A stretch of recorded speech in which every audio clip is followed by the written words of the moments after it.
You can help me if you wanna. We can spread and make the whole world light up, light up, light up.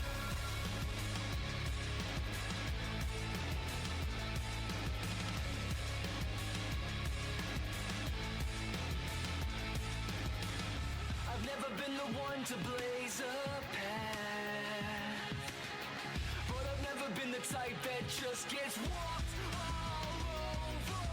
I don't normally overreact, but I just can't sit here waiting for someone to initiate it.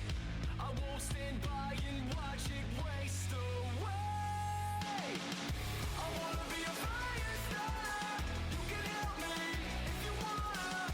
We can spread and make the whole world light up, light up, light up. I wanna be a fire starter. Burn it higher, burn it harder. We can spread and make the whole world light up, light up, light up. Do the right thing and don't look back. They can judge me, but they won't ever suffocate me. I can see through the truth and all the lies.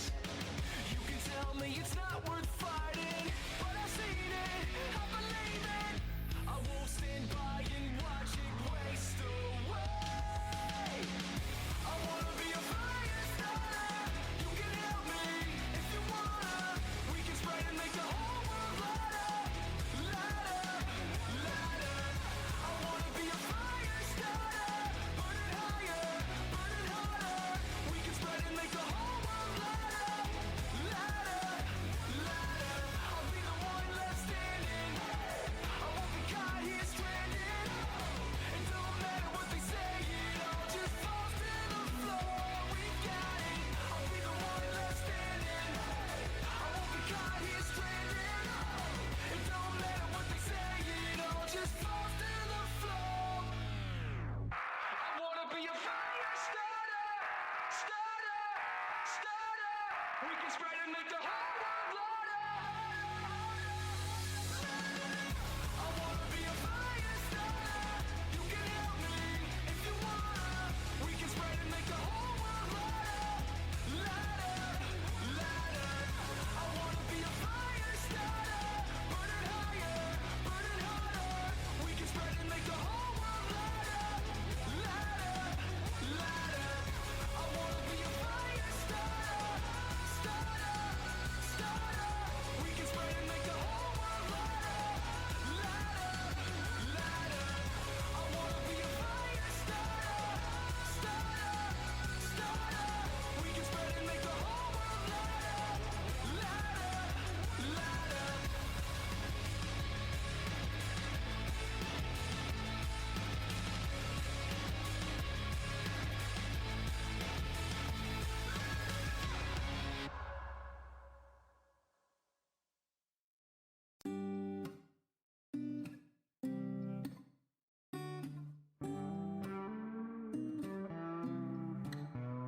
When I'm feeling hungry, when my mom don't love me, when I'm feeling sad, when my wife dumps me and goes out with friend. Hello, hello, hello. Welcome to game number 1. This is between Cats on My Keyboard and Pepegas on Ice. The epic challenge of not being steady on your feet. Cat's sitting there and like keys keep going down. The cat's like, "Rah, what is going on?" And then of course like the Pepegas are on ice skates, but they gotta keep moving. They gotta keep moving. Have you ever tried to stand still on ice? It's terrifying. You gotta keep that forward momentum going. But we are here. First band over on the side of the Pepegas is going to be Valhalla. The Demon Hunter will be hunting no demons today, which is extra appropriate because this is Battlefield of Eternity where there actually is a demon. Though, to be fair, actually, you know what? The band makes sense because the demon will be on the red side and that prevents the blue group from taking the Demon Hunter. So everything works out. We do go to have the Tassaface coming through. Tassaface. Anduin When I say coming through, I mean coming through in the ban phase, and so not coming through at all. I always do that. I don't think about my words, and then I just say dumb stuff. But we do go ahead and have the Anduin being removed. Hoku, that's scary. That was an A hero that was banned out. Not the A hero we want, but you know. Oh, thank you very much, Skyhawk. I am on a 30-second delay, so sorry I didn't get to thank you in person. And also, like, you don't get the cool. Ooh, that's a problem. Got that my keyboard missed their second ban. Now in chat they might have said, "Oh crap, we meant to ban X," and or you can do it that way.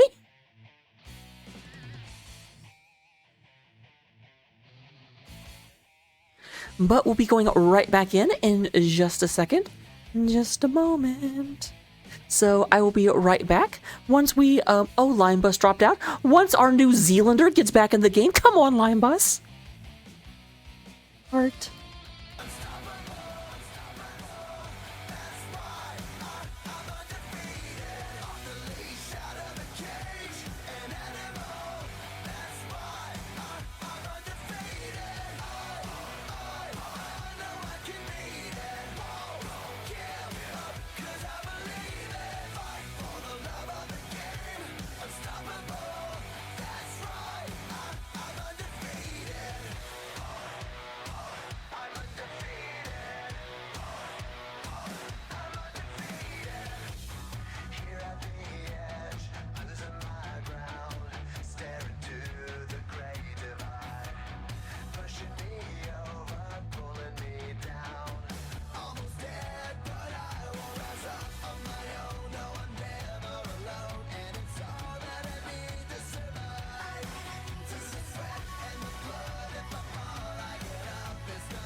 Alright, we are back. I do have to admit, as we come back into this game, I have besmirched the honor of our New Zealander Line Bus. It actually wasn't Line Bus losing connection. What happened is that this map was picked by Pepegas on Ice on this side. I always do that because it's reversed. And so first pick and first ban should have been to Cats on my keyboard, and it was backwards. That's actually why I think after the first two bans, they were like, wait a minute, we're picking in the wrong order. But you can't fix it once you're actually in the draft. So we do have Tassadar being banned out, and then Vala. Because obviously, like, the first pick needs to have first pick. That's important. We do go ahead and get the Stukov. The Stuki and the Dookie. Can I say that? I totally said that. Stukov being banned out, not allowed. Will we have Anduin again? Because here's the thing, they're not required to do the same order because the order was, like, messed up. So they can react to the other person's bans. They're thinking about it, because they know if they don't ban Anduin, because the Pepegas did ban Vala. Okay, they do go ahead and still go with the Anduin. Anduin. A town that never sleeps is Anduin. You know, in case you wanted to know. There is So we do have Ariel, the Angel of Hope, being the first pick. That's a really, really interesting. That means that we're going to have a battery. Very, very often, Ariel parties with like a Jim Raynor or a Vala or some auto attacker that can very, very consistently get damage down. Lunara is another big one that gets picked up. You can't remove everything, but I would not be at all surprised if we see a Raynor picked up in the 2-3 phase on the side of Cats on My Keyboard. This realm needs me. Hey, Hoku! Hoku! We do have Artanis picked up. Artanis is Hoku's favorite character. For me, personally, the character I can't stand to, like, I would remove them from the freaking game is Samuro. I hate Samuro. Samuro is absolutely ridiculous.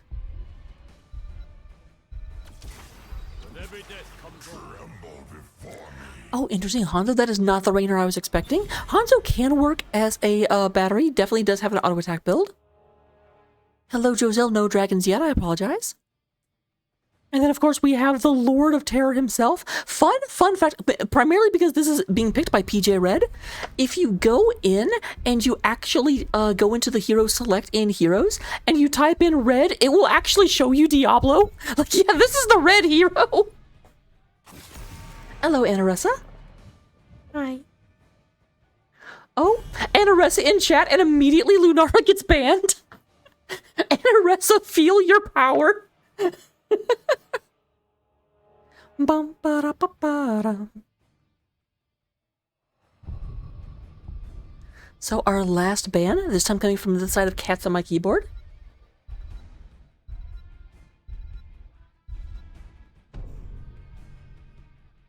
Who we got? Oh. As a personal snub to Joselle, they do decide to go ahead and get rid of the Brightwing, taking out one of our 3 dragons. Deathwing is still a possibility, but I think Brightwing was the highest possibility, so that's a problem.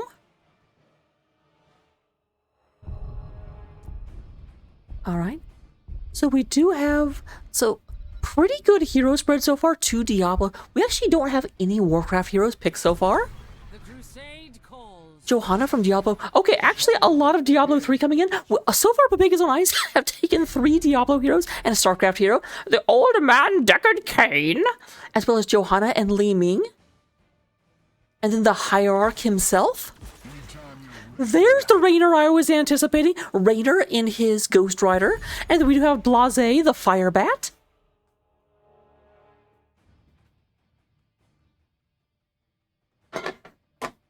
Are we actually going to have an entire draft with no Warcraft? No, we are not, is the answer to that, as Thrall comes in as the final pick for Pepegas on Ice. Here's the thing for those of you that don't know, Skyhawk, Warcraft makes up like 50% of the available heroes. It may be a little bit less, but yeah, there's more Warcraft heroes than any other, so the fact that we didn't have any so far was amazing.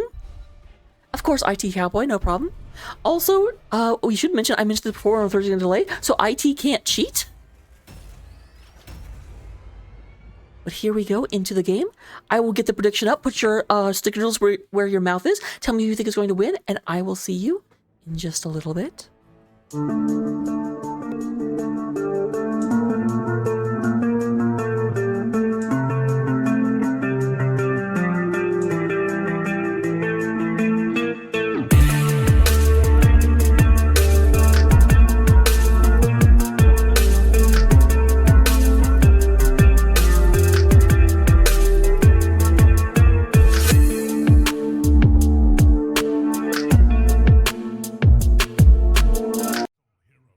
Yes, Joselle, right before the game starts, there is a swap round that comes in. Basically, that means that, let's say PJ Red was actually much, much better on Hanzo. Ghost and PJ could swap.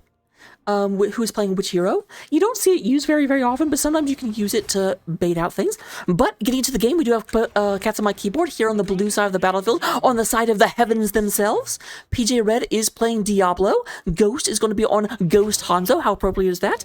IT Cowboy on that Ghost Rider Raynor. We do have Apple on the Angel of Hope, Ariel, and then Blaze up here in the top lane.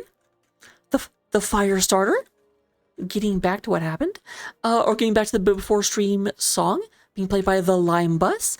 Meanwhile, we do have Artanis being played by Tikor over on the side of Pepegas on ice. Raptor is going to be on Thrall. Does miss with the Ghost Wolf. Tomjin moving forward on that there Johanna. Silpharinia. Silpharinia. I always do that. I want to put an L in. Silpharinia is going to be playing the Li Ming. And then we do go ahead and get, who did I not said? Whitear is going to be on the Old Man Deckard Cain. Let's zoom out just a little bit. Looking at our talents on level 1, not surprisingly, Artanis does go for Amateur Opponent. Amateur Opponent does an additional 150% damage to non-heroes.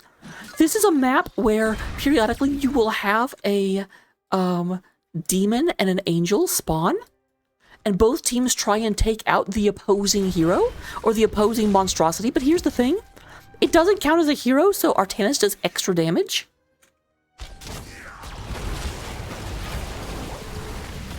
At the same time, on the other side, we do have Exterminator Rainer, which again, basically has to deal 50% more damage to minions, mercenaries, and monsters, which again, it counts that thing. So both sides able to burn very effectively. Ooh, Apple goes ahead and catches some magic missiles to the face. Deckard Cain, of course, throws out health potions. And kind of like, if you fight with Deckard Cain over a long period... Oh, Raptor! Yeah, you better go back and you better grab that and put it in your mouth.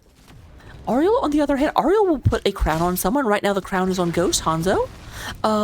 As Ghost does damage and as Ghost takes damage, Ariel builds this hope meter, which she then uses in order to heal.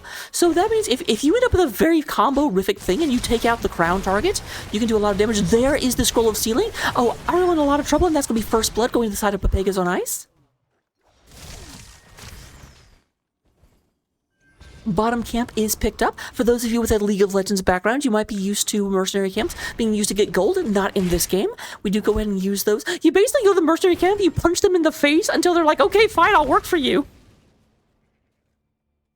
Meanwhile, it does look like we've got Rainer over here, soloing this camp. Gonna have to hearth back. Yeah, Apple does come in and be like, you're a little low, my friend. I wish you would get some more health, my friend. You could cut ties with all the dyes that you are living me.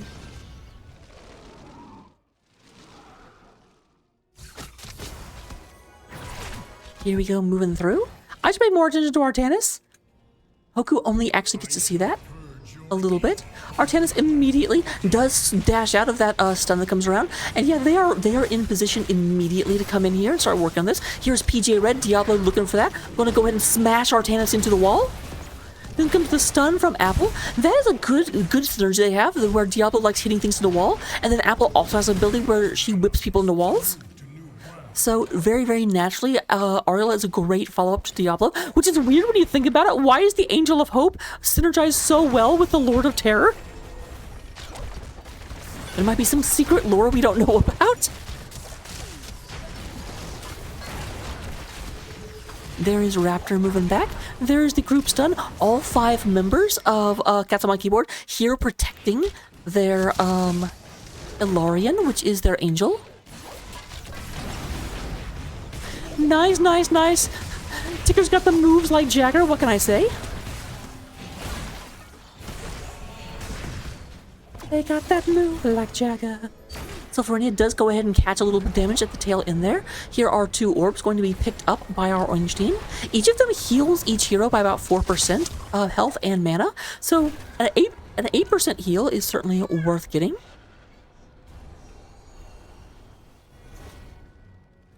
And up at the top, we do go ahead and have Belith, the demon, moving in on the gates of heaven themselves. Belith will use ranged attacks until their shield goes away, which has just happened, and then he will switch into melee mode. But there goes one of the towers. Usually this first objective, you hope to go ahead and get the front wall down, which has been achieved by the side of Pepegas on ice.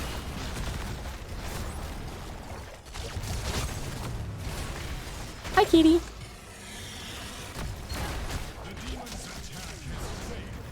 Meanwhile, down here in the bottom, we do have Tikor going down against the Lime Bus.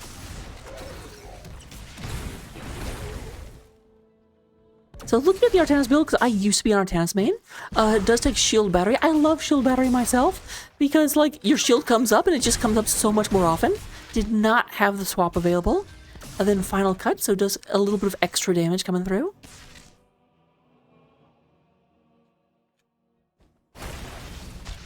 I had not noticed that last line about the damage going up when you're low on health. That's interesting.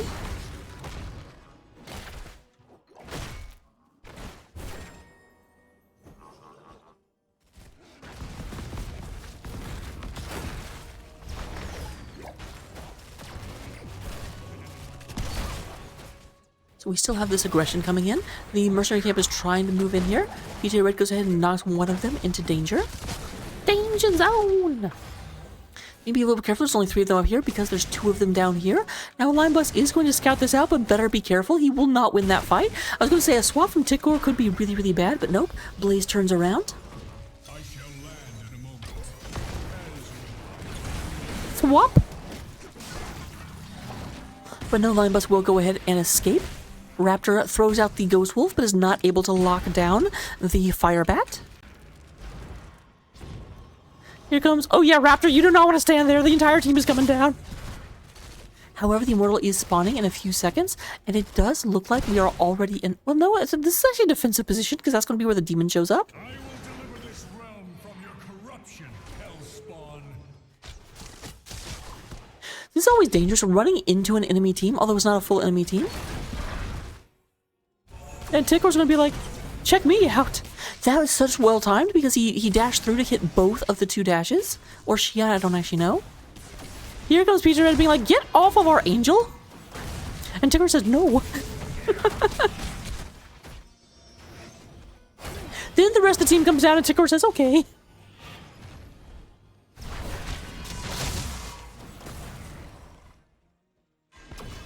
I'm not gonna call you out on that. Okay. We got the moves like Jagger. I've got the song stuck in my head, I apologize. So right now, roughly even, it does look like Artanis with that amateur opponent has just knocked down the health of the Angel down to 50%. Defensive positions once again. All went up to the top lane in order to build a little bit of pressure. Comes out, goes ahead and gets the lockdown. Lots of damage onto Jimmy. Jimmy.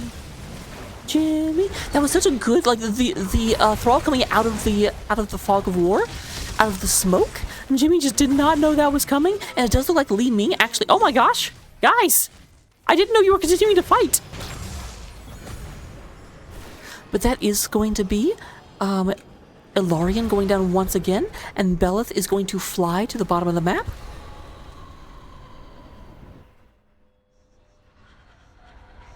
Preparing to go. All that health coming back. Okay, I couldn't do that. My mouse got caught. Mouse, what are you caught on? You should have more freedom than that. I'll look into it later.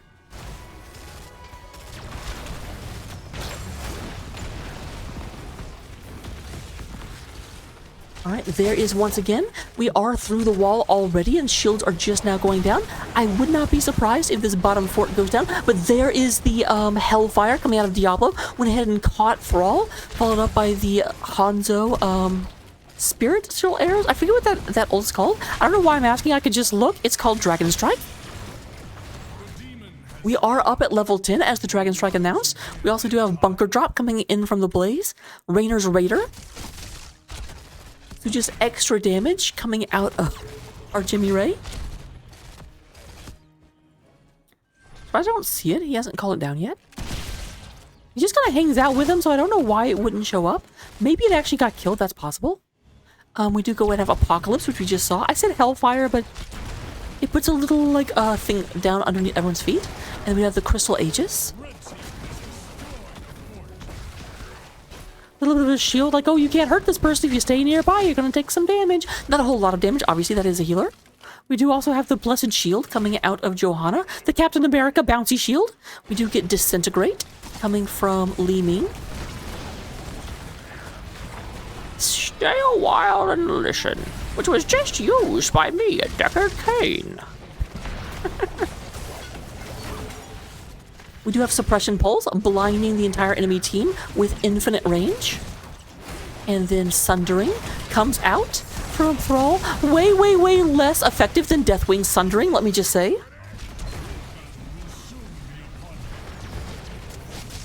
That is going to be Artanis going down, unfortunately, as the aggression comes from cats on my keyboard. They may be able to balance this out. However, they did lose top fort while this battle was going on.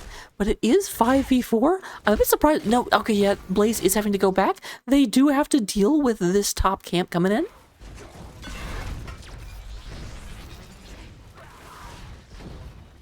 I fight for the glory of the high heavens. And now we do go ahead and have. There is Rainer's Raider. Little Banshee sitting in there. Unfortunately, Ghost did not micro it very well and just left it. And you might be like, how did the like ground smash thingy affect a Banshee? You know what? Don't worry about it.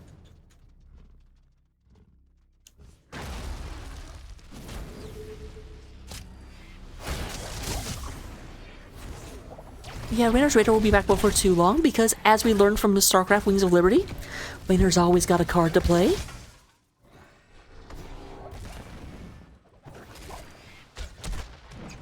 There is the Swippity Swap. IT Cowboy, there's the Strength coming out and doing a lot of damage. We do have a blind coming down. Aegis is used on Apple as Apple gets aggressed upon, but no.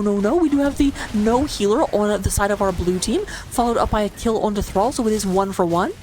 Line Bust not looking too good, looking even worse now as Blase goes down, and we do have an advantage on the side of Pepegas on ice.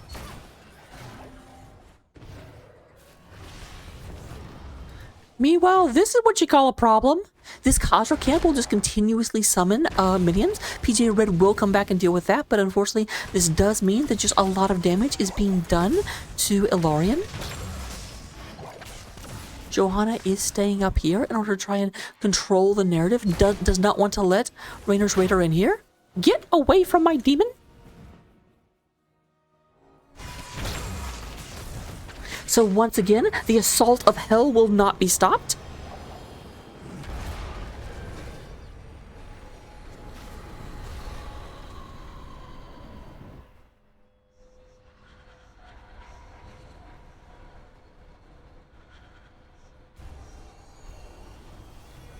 And there we go, bottom lane once again. The Demon and the Angel will always go to the lane that is better defended. So because of all this damage and this wall going down up here, it went to this because this wall is still up.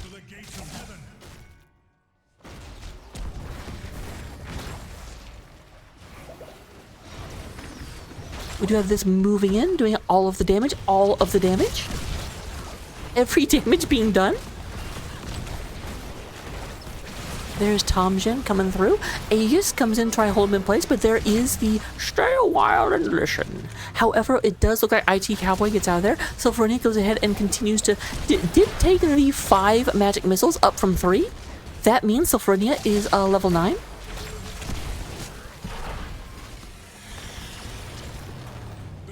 That was a D&D joke.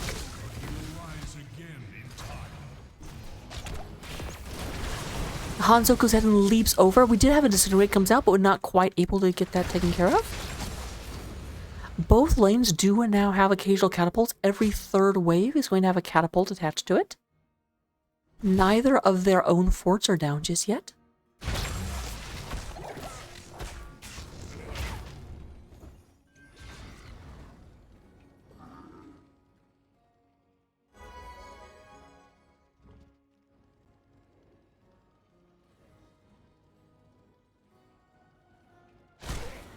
Bit of defensiveness coming out of that cast on my keyboard. They are even talent tier. Both teams are level 16. But right now, I think they want to sit back and they want to make sure they do not lose because they're very, very aware of the fact that they are very slowly losing their lanes.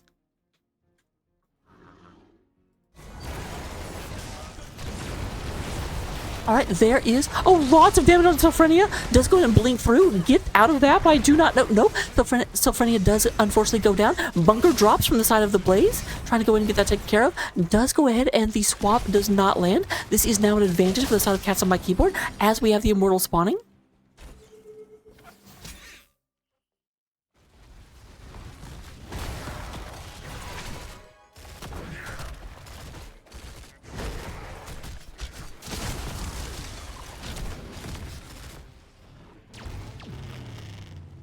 Repent before my wrath, demon. So we do go ahead and have PJ Red, Ghost, IT Cowboy. They are moving in. They don't yet have Li Ming back on the other side. They went ahead and picked up a mercenary camp, but it looks like they're mostly trying to be defensive. There was a blind that came down from Artanis in order to go ahead and stop this damage from coming through. There's the Unstoppable on Tikor. Tikor does not quite get whipped into the wall. Whip it good. And Sylphania is coming back in from the side.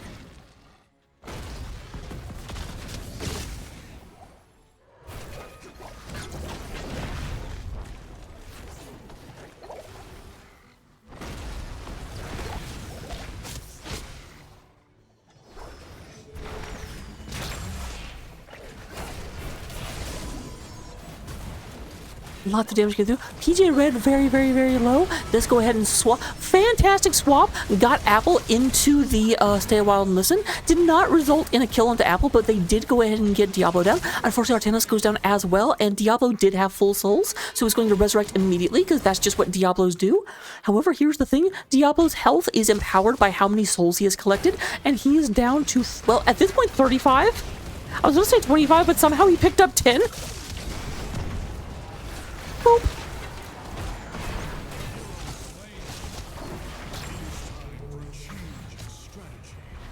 So that is going to be the halfway mark. 2 members of Pepegas on Ice are down. Only 1 member is down from Castle My Keyboard. Again, they actually got 2 kills, but Diablo cheats and comes back.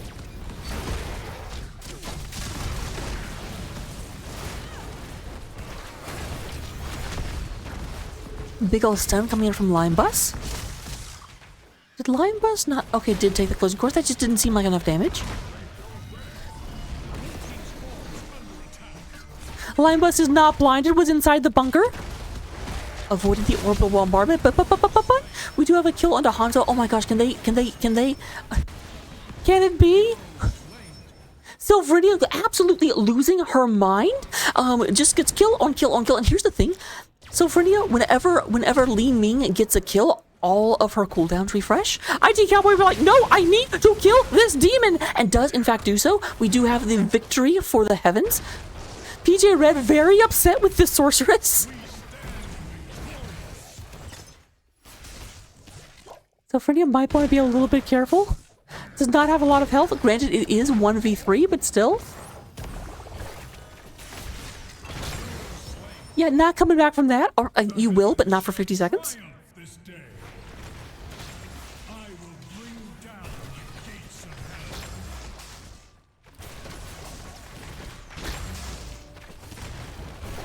All right, let's see if he is telling the truth. Yes, he did bring down the gate of hell.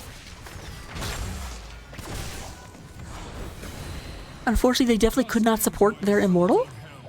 Being that they were all a little bit dead. We are up to our storm tier talents, level 20. We have a zealot charge so that Artanis can be a little bit more aggressive, get in from farther away. We do go and get the world breaker. Sundering happens even more impact, and it also goes ahead and actually splits the team. Respect the elderly. Say well and listen. Silences and blinds enemies for 3 seconds after they wake up. Tarash's elements. So basically, Sylphania needs to use different abilities. Cannot just use the same ability repeatedly. And blinded by the light, woke up like a douche. Another da da da da da.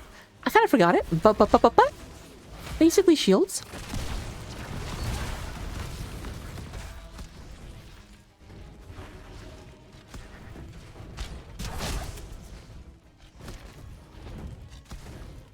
So we do have cats on my keyboard. Cats on my keyboard also up to our storm tier talents.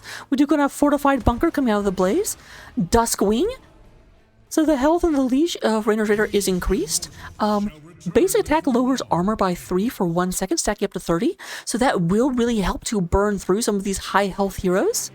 Because obviously, if you have no armor, then you take more damage from attacks. We have the Dragon Awakens coming out of Hanzo. Hellgate. I knew I was saying Hellgate for a reason. And then the Shield of Hope.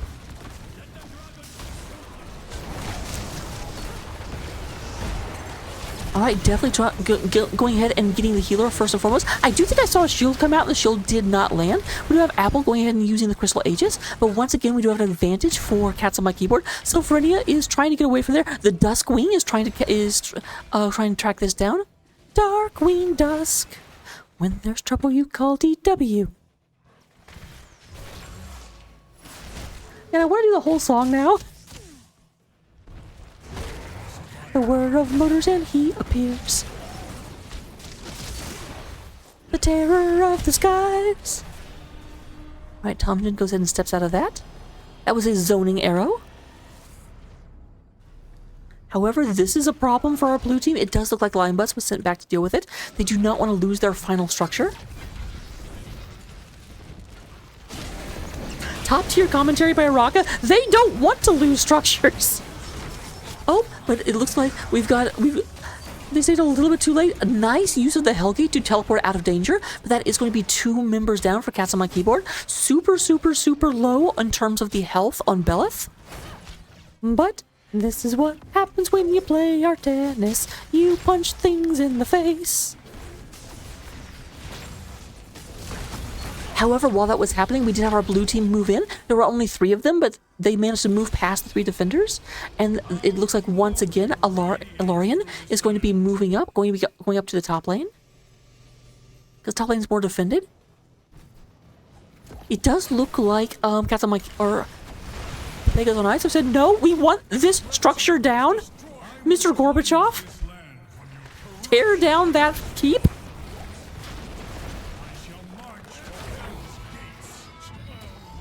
Oh, Mordar tried to get that. I was going to say, what? There was no one nearby. It's because Tikor is down here. I'm looking at the wrong part. Ghost does get taken down by the Artanis. Tikor is just silent profile. Here's the problem, though. They are fighting here. They are looking to try and actually end this.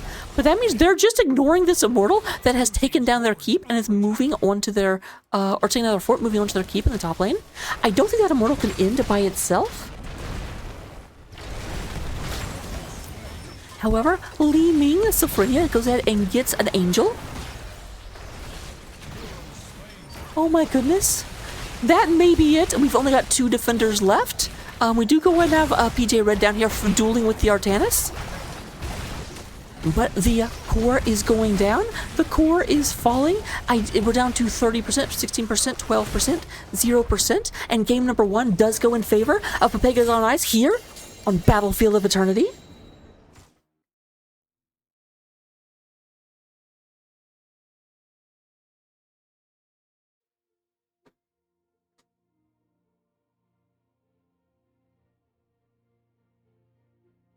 So, looking at the end of game numero 1, we do have, in terms of hero damage, Hanzo leading the way, 87,000 damage over the course of the game.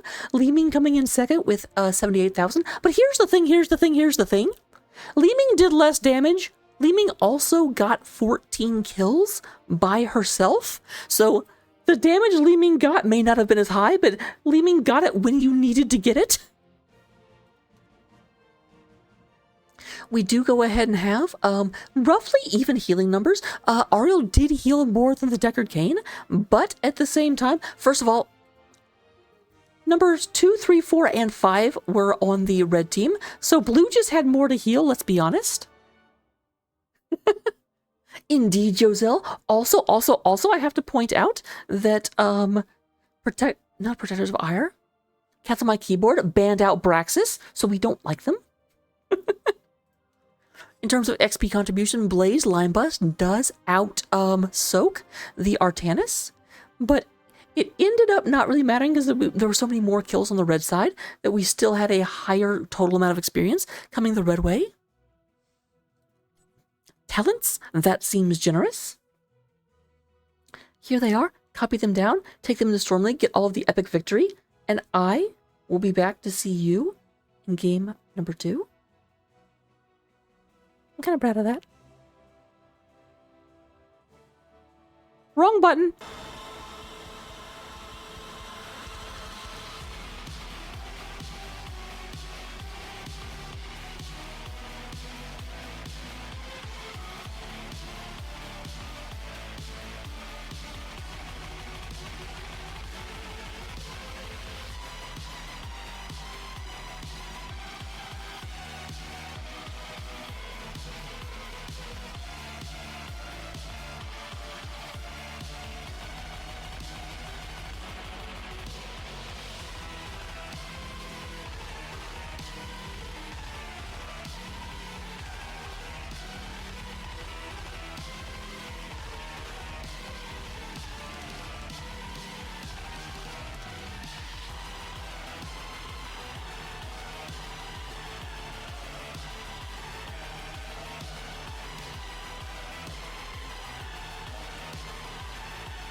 When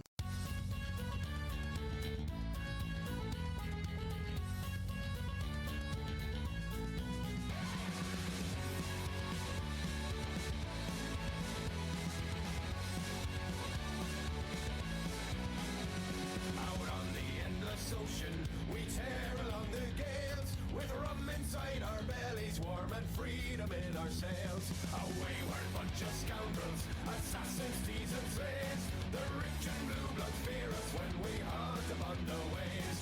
And when you see it coming, that flag of baleful black, no point in turning tail, there's no escaping our attack. Yo ho, yo ho, we roll beneath the black flag, a rollicking we go, we own the sea and sky.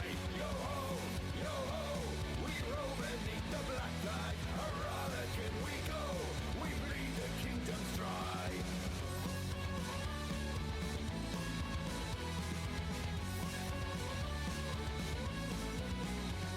To fight the odds against us, a pirate knows no fear. Our steel is ready and our retribution is severe. We plunder from the greedy, with blood and with our steel. We rob the rich of their ill-gotten gain and make them kneel. Behold the ocean's mysteries, the tales of ancient deeds. We follow in the footsteps of a silent secret creed. Yo ho, we roll beneath the black flag, a rollicking we go, we own the sea and sky. Yo ho, we roll beneath the black flag, a rollicking we go, we bleed the kingdoms dry. Hoist the black flag, lads.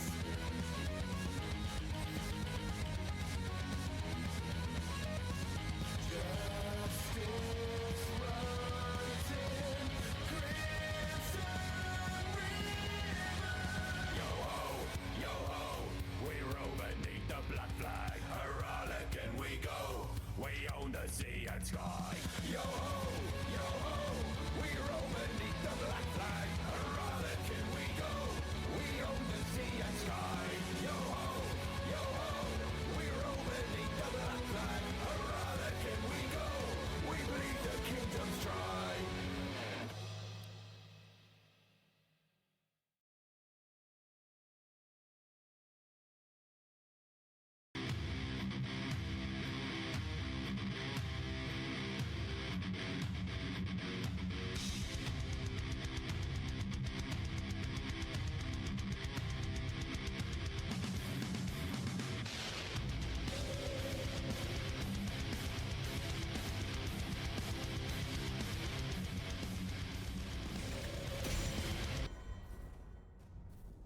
Hello, hello, ladies and gentlemen, boys and girls, and children of all ages.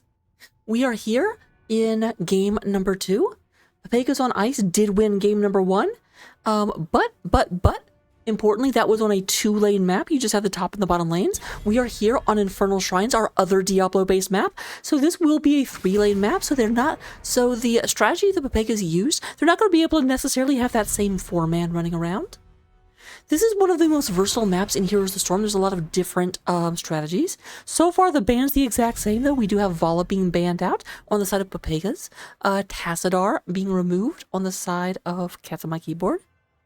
This was an Anduin ban previously, but this time, they got rid of a dragon. How dare you? But.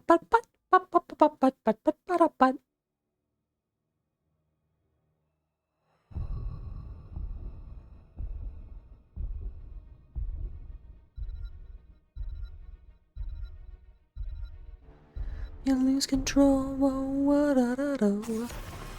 And then Stukov. So same bans, except for the fact that Anduin was banned out last game, and this time it's Alex on the side of Pepegas on Ice. It is very interesting to see the bans changed from the team that won rather than from the team that lost. But here comes the first pick.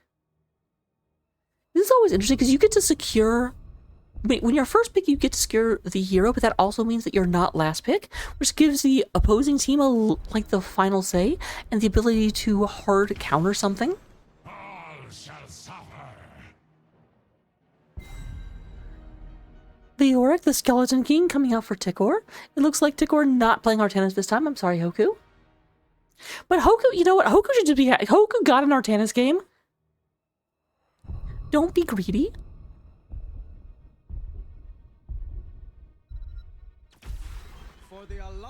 And there comes the lad, Anduin Win. Rin. Actually, there's an R in there. There's an R. We'd also have Johanna coming out. Johanna wearing her Reinhardt skin.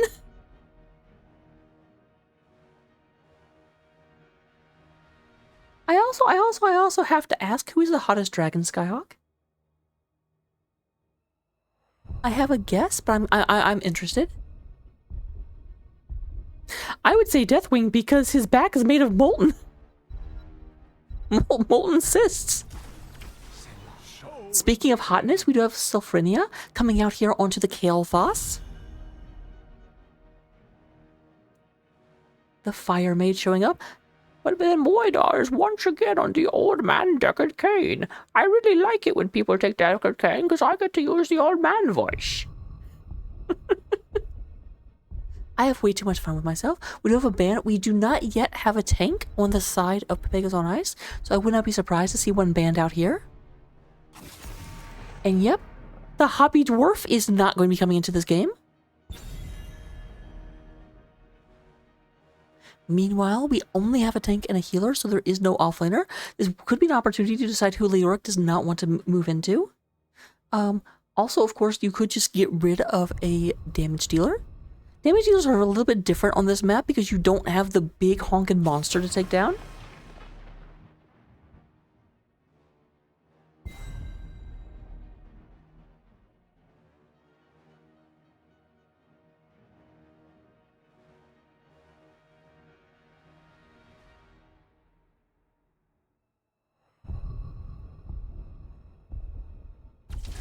Change is upon us. How am I making fun of you, Joselle? What? Make way for the bad guy. I didn't know acknowledging your preferences was going to be offensive. We do have Dahaka coming out, so it's going to be the Licky Dino Dragon going up against the Skeleton guy. I will say Dahaka definitely has an advantage here. Leoric's biggest self-sustain is his Drain Hope, and Dahaka can just burrow out of that. Because apparently you can't Drain Hope things that are already in the ground. Our word is worth fighting for. There's the Mei coming out. And then we do go ahead and have the Flappy Bird. We banned out one dwarf, and so we got a different dwarf as Falstad Wildhammer shows up. Final pick.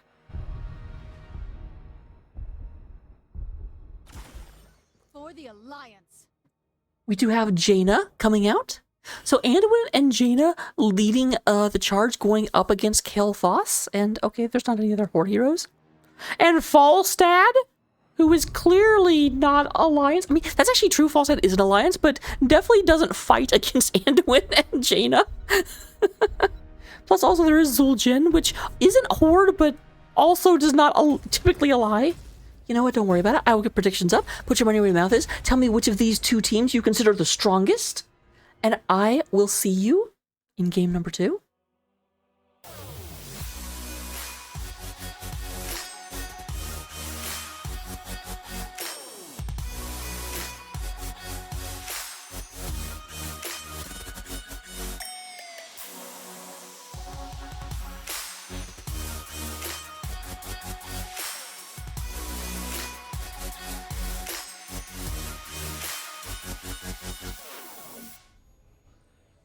All right, and here we go. Oh, Dahaka has left the game. That's a problem. I anticipate a Yep. We will be back when the game actually starts.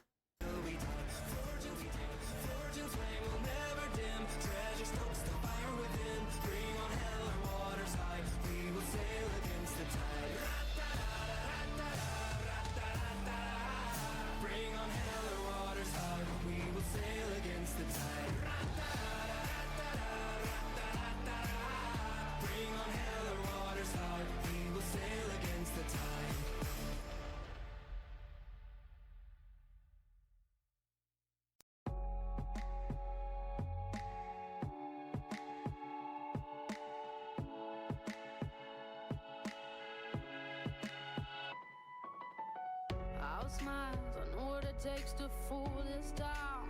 I'll do it till the sun goes down and all through the night time. Oh yeah, oh yeah. I'll tell you what you wanna hear. Keep my sunglasses on while I shed a tear. It's never the right time. Yeah, yeah. I put my armor on, show you how strong I am. I put my armor on, I'll show you that I am. I'm unstoppable. I'm a Persia with no brakes. I'm invincible. Yeah, I win every single game. I'm so powerful. I don't need batteries today. I'm so confident. Yeah, I'm unstoppable today. Unstoppable today. Unstoppable today. Unstoppable today. I'm unstoppable today. Break down, only alone I will cry out now. You'll never see what's hiding out, hiding out deep down. Yeah, yeah. I know, I've heard that to let your feelings show is the only way to make friendships grow, but I'm too afraid now. Yeah, yeah. I put my armor on, show you how strong I am. I put my armor on, I'll show you that I am. I'm unstoppable. I'm a Persia with no brakes. I'm invincible. Yeah, I win every single game. I'm so powerful. I don't need batteries to play. I'm so confident. Yeah, I'm unstoppable today. Unstoppable today. Alright, and we are back. Welcome to game number 2. The Line Bus is in the game, has rejoined. I've been watching too much Yu-Gi-Oh! Lately, and I want to be like, and the Line Bus representing the Dino Duelist! We do go ahead and get Line Bus coming in here, going around trying to lick all of the opponents. Hey, thank you for the demonstration, Line Bus. You're the best. Skyhawk, Predict already happened. Predict happened at the end of the draft when I said I'm putting the prediction up. We do go and have Ghost coming in here, playing the Zool Jenners. We have PJ Red on the Johanna. IT Cowboy is playing Jaina. And who did I not say? Apple is playing Anduin, the lad. Durgan. We do go to have Tom Jin coming out and playing May, the Arctic researcher. Raptor on Falstad Wildhammer on his trusty mount Swiftwing. We do go to have Sylphrenia coming out here and playing Kale Voss. I don't know why I blanked on his name. And Moidar is playing the military Decker King. This skin is so silly.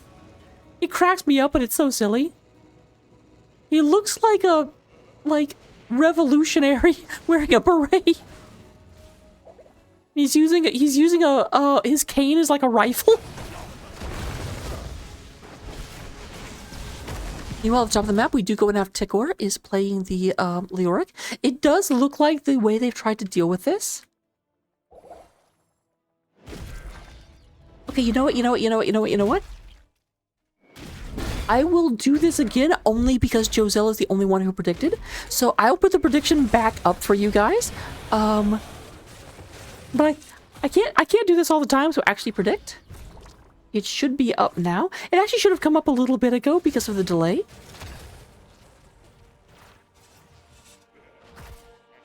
Pay attention. P-A attention.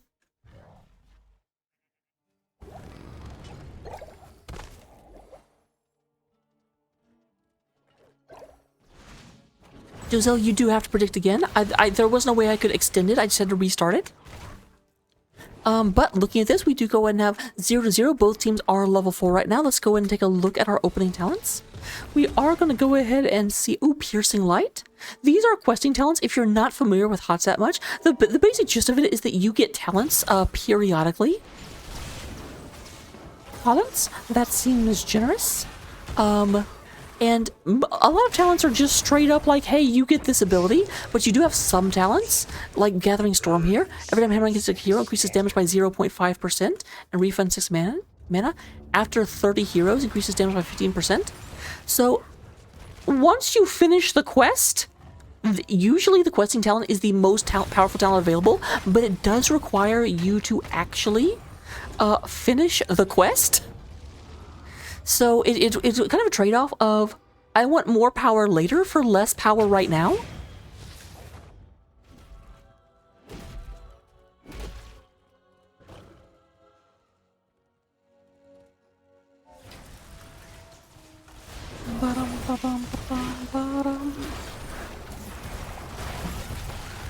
Alright, we do go ahead and have a big root coming out from IT Cowboy. Oh, IT almost going down, but it looks like Leoric will. Actually, Leoric survived. I thought Leoric was dead for sure. I mean, obviously, he's a skeleton king, so he is dead.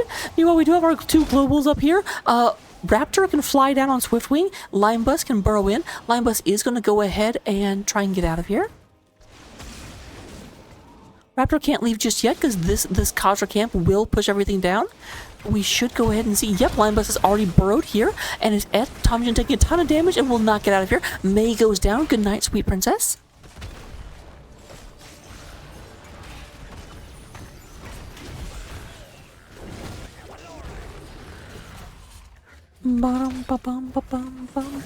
Linebus landing tongues like it's nobody's business. There's another takedown as the Skeleton King goes back to his crypt for about 10 seconds. A little bit less than that. The thing about Leoric is that Leoric doesn't actually leave. Leoric floats around as a ghost, and if he can land a Drain Hope while in ghost form, he actually like speeds up his resurrection. So Leoric is the least killable hero in the game. Everyone comes back, but not everyone comes back in the middle of the battlefield at like faster than the rest of the hero pool. But we do go ahead and have a Cats on My Keyboard do obtain the first Protector. That's not a Protector, the first Punisher. Different P word.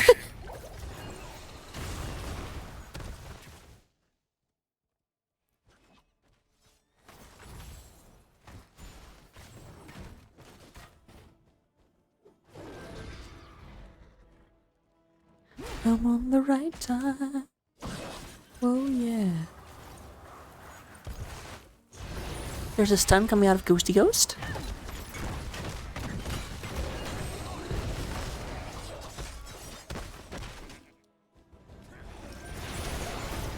Alright, Raptor barrel rolls in, but a second too late. They were trying to like secure that, but they slightly mistimed it, and so now they're fighting with the Khazra Impaler camp, trying to back up their opponents.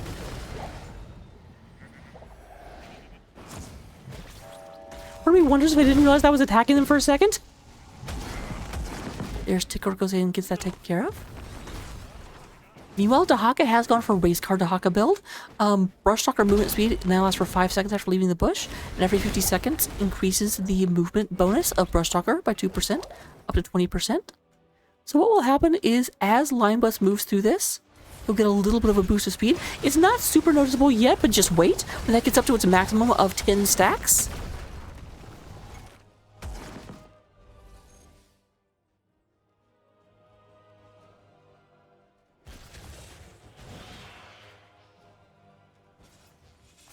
alright. Down here, we're looking. Both teams are level 10. It looks like we're going to have Isolation coming out of the Dahaka. Ring of Frost coming out of Jaina. We're going to have Taz Dingo coming out of Zul'jin. That makes him unkillable for a second. We do have the Light Bomb coming out of Anduin, and then once again the Blessed Shield. On the other side, we will have Ice Wall coming out of Mei. The Mighty Gust, massive, massive, massive wind that just pushes everyone out of an area. We're going to have the Entomb coming out of Leoric. Phoenix coming down.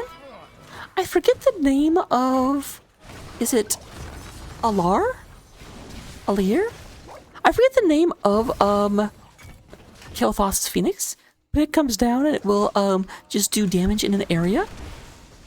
And then we are going to have Stay a While and Listen, where Decker puts everyone to sleep.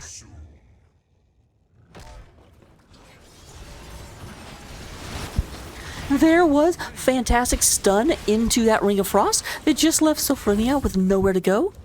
All dressed up with nowhere to go. We have another shrine coming out. This will be a Mortar Punisher coming out of the top shrine. in about... Well, it's not coming out in 5 seconds, but the shrine will activate in 5 seconds. When the shrine activates, both teams are hurrying to try and tribute 50 skeletal minions. It's a Lar, okay.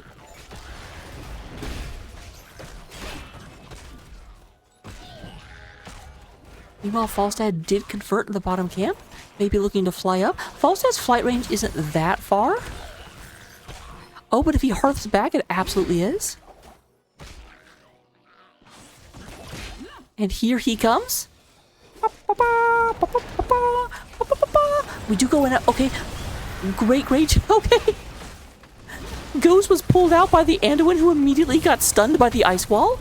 Tom Jin down at about half health as we're moving in here. Dahaka has moved back up the top. We did not fully get to deal with that camp, though. I still see one of them on the map, so that may lead to a problem in the bottom lane. You know, 13 skeletal minions have been tributed from the side of Cats on My Keyboard up to 10. However, there was another great ice wall, and Mei is going to pay the ultimate price.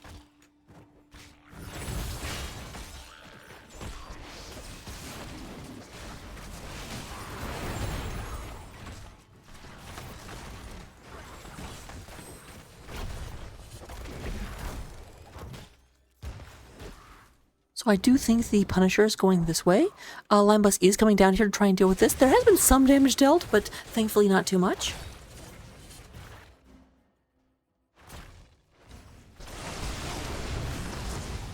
Mei is back up, but the enemy team is at 39, so there's no way they can stop them from getting one more. And here comes that Punisher.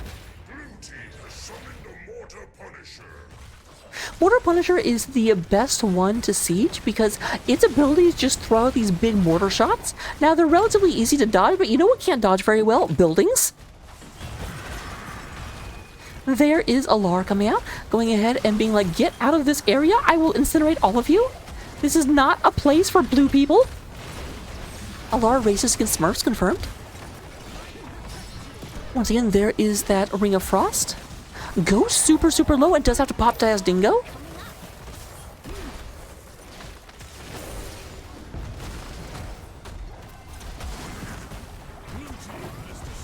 First fort of the game does fall against the might of Cats on My Keyboard.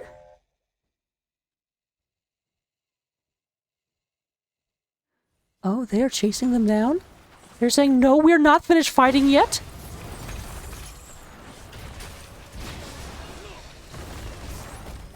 I do think this is going to be blue falling back. It doesn't look like they're trying to re-engage right now. And except for Jaina, I wonder, I'm not sure how Jaina got there, to be honest. I'm like, did Dahaka drag her? No, Dahaka's on her team. Maybe a slight miscommunication where Jaina was flanking out from the side and the rest of the team was not moving in. That happens to me sometimes where I'm just like, this is what's about to happen, and it is not about what's about to happen.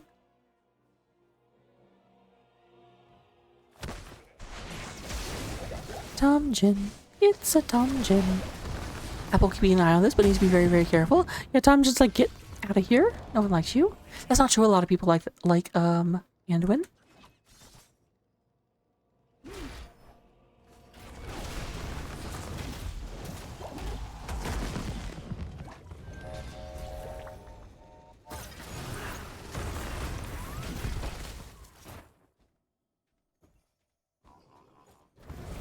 No, Jaina got big circles. It's called Ring of Frost.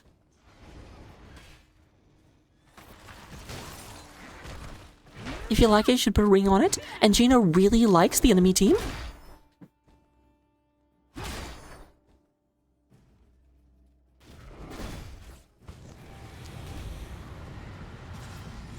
There's Linebus. Linebus should be a little bit careful. Nope, they're not going for it. I was going to say, because if Linebus gets entombed, Entomb just basically says you can't burrow under Entomb. Apparently Entomb also goes under the ground. Tikor going ahead and scanning that. Does lower the damage of the enemy team, but there's the Light Bomb. Light Bomb comes down, and that is a Tom Jin that is not going anywhere. They are really good at killing Mei. It's a problem.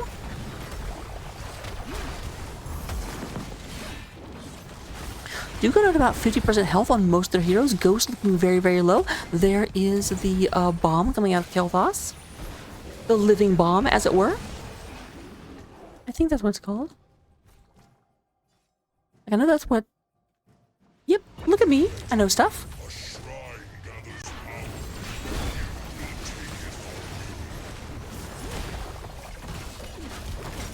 Yeah, this gun I picked up. They can't really fight this because they don't have Mei back yet. Mei is their tank, and so without a tank, it's hard for them to engage. Leo can stand up to a lot of damage, but is definitely not a full-fledged tank.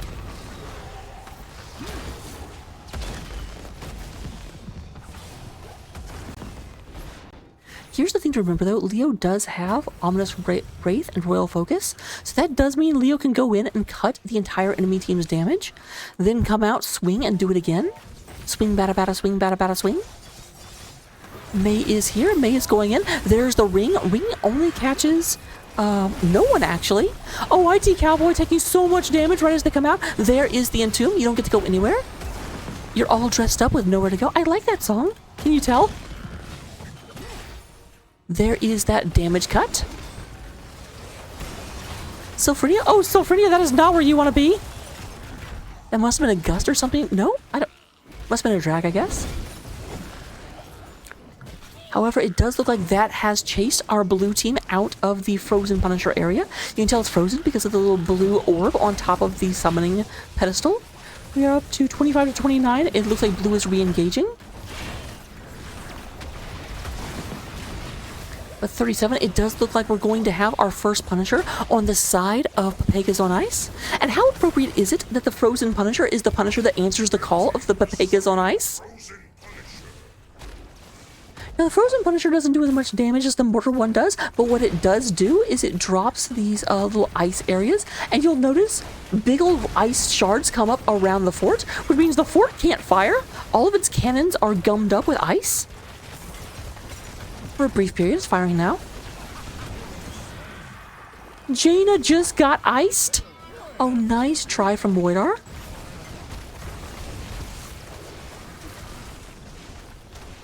Red team has destroyed a fort. So both teams level 18, knocking on 20's door.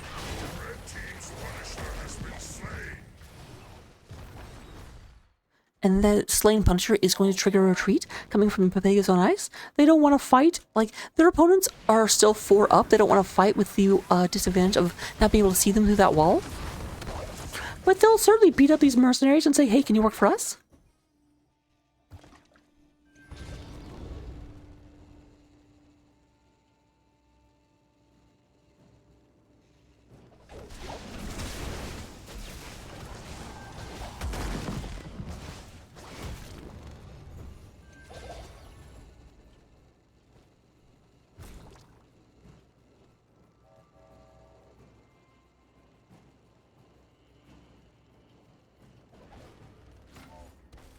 Ice wall coming up. And once again, I like how proactive Apple is about pulling people out. Can definitely see that there's about to be a gank attempt and just says, nope, get out of there. There was the ring on it coming out. Did stun for just a little bit, but didn't get quite everything they wanted. However, there's a gust. Oh, nice barrel roll, get wrapped out of danger. There is a Drain Hope. The thing is, Drain Hope deals percentage damage, so it's extra effective on high health heroes like Johanna. This is a problem, but you know what? So is this. However, Raptor is in the area to deal with this before he gets too much damage done. And it does look like we've got Line Bus moving back, and we're trying to take care of this.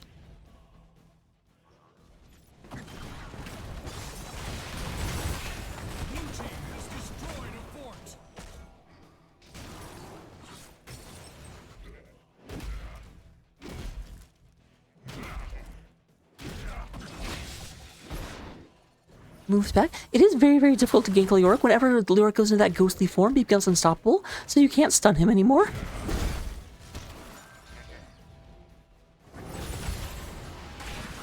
We are at level 20. Both teams have their Storm tier talent.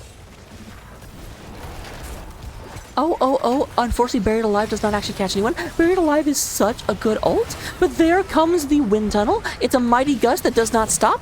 When you pop the gust, don't stop. Big damage cutting coming out of Tikor.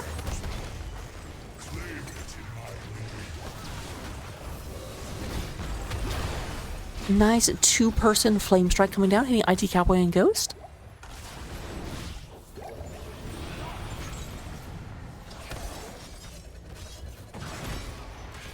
A lot of ults used on both sides. Only Tazdingo, Isolation, and Akar, or Akir, left.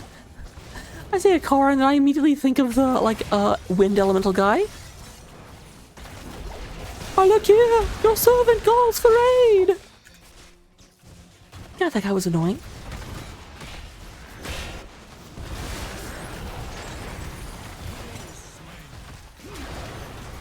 Tikor is really trying. Here's the thing, Entomb now silences, so if the big problem that you have is that Entomb basically has to catch Anduin, otherwise Anduin will just trust issues button the enemy out of danger. Oh, Cat's in a great position. Did go ahead and catch people. That's going to be a death on the Sephirothia. Do lose Anduin. There is no healer on the blue side anymore, and there is stay a while and listen.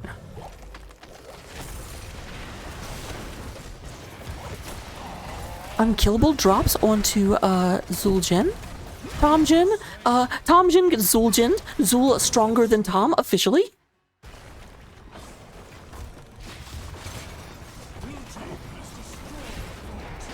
This will be an Arcane Punisher. There's the silence coming down though, does get Jaina.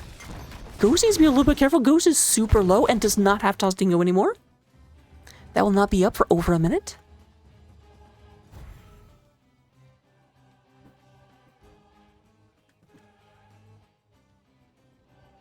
Yeah, that's the problem. Leoric's buried alive because you can't walk out of it and you can't use abilities.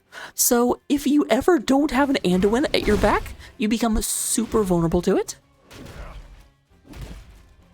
However, here comes an Arcane Punisher.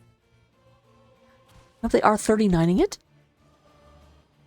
They need to be a little careful here. Like, usually a 39ing is safe, but their opponents are at 24. So it would not be unheard of if the opponents just to run in. Okay, yeah, they do have Lion Bus in the area just in case. I'm like, you can get 16 kills really fast. There's 10 of them sitting here.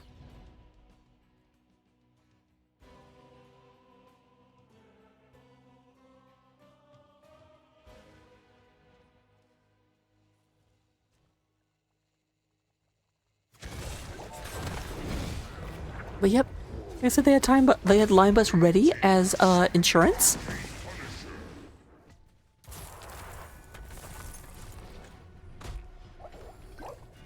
Alright, Tomjin does bait out the jump. Everyone will escape to safety. They may need Lurak down here in just a second.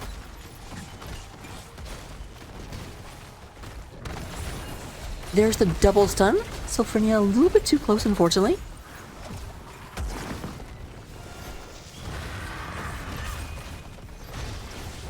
They need to get this Punisher down, but here's the thing. Everyone's in an area, so Raptor can fly behind them and gust them through. That is a possibility, but you don't want to do that while you're still actively fighting the Punisher. Oh, Tikor, I would not have done that yet.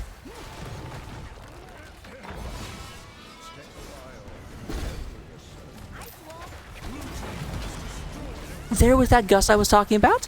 Not letting anyone leave. We do go and have the Ring of Frost coming out. Unstoppable is down. Stun is down. Mei trying to escape from all of the damages. However, there's Unstoppable coming out. Johanna taking a huge amount of damage. There's Lion Bus. We also have the Punisher on the core, trying to go ahead and beat this down. There's a lot of damage onto Moidar. Moidar's like, I'm an old man, leave me alone.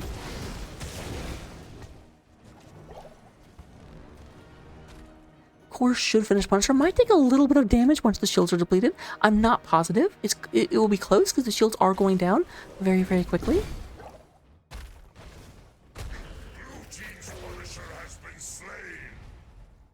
Okay, yeah, it did take a little bit of... Actually, more damage than I thought.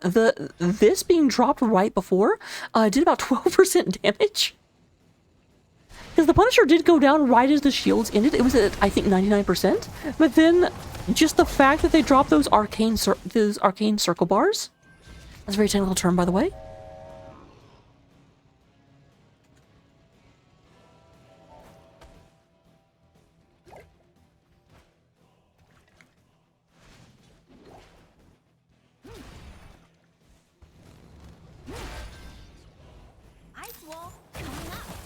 Alright, we do have the ice wall. Leoric is in the area.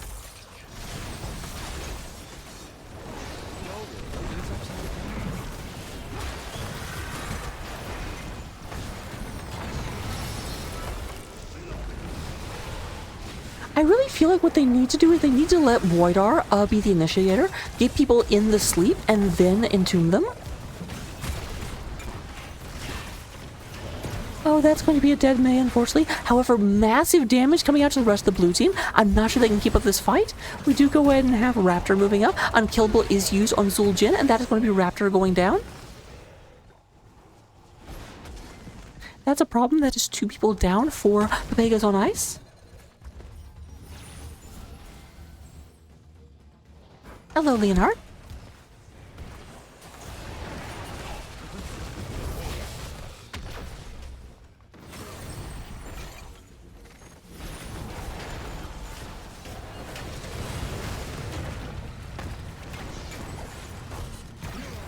Yeah, so that may be the end of the game. I'm not sure. Like, they're down 3 people, and they're still 20 seconds out from, like, being up even just one of them.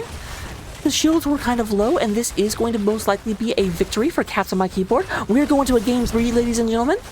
Most likely. I shouldn't call it before it's over, but it feels over. There are 2 cats going ahead and helping out Cats on my keyboard, and now it is officially over as the core falls. And we're going to a non-Diablo map. We've used both of them up so far, so look forward to that.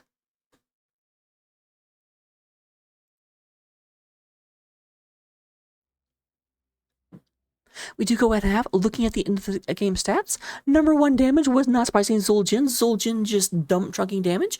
Sophronia, once again, the number 2 player. I'm pretty sure she was number 2 last game too, and IT Cowboy come out with an even 54,000. Like, just hats off to that, getting the exact round 54,000. Well done. In terms of healing, Deckard absolutely burying Anduin. Stay a while and check out these healing numbers. I know that's not a great impression, but I have fun with it. And then in terms of soak, we do have Tahaka slightly out-soaking Tikor, but it's by less than 1,000. Like, it's almost too close to call. Like, there's a point where the number is so small. I don't want to say who cares. However. What are you talking about, Vanador? Kitty's won. What? So we do go ahead and have talents, copy them down, and I will see you in game number 3. If it pleases thee. Almost forgot to rhyme.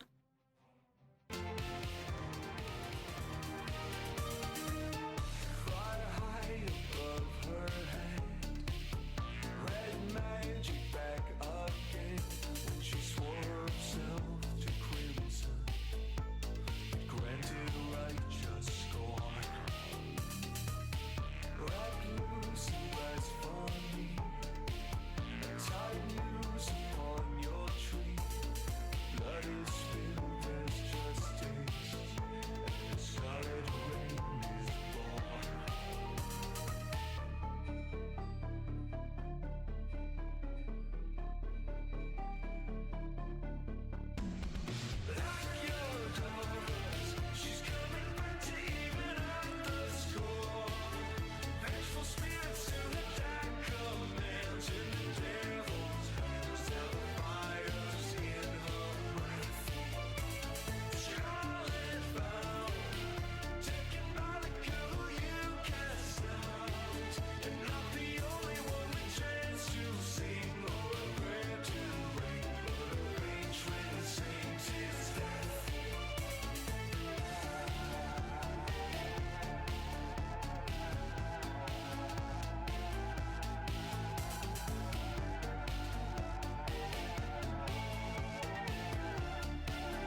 That is the worst song to start right as I'm coming in here, but welcome to Alterac Pass for the rubber match. We are dead even, 1-2-1.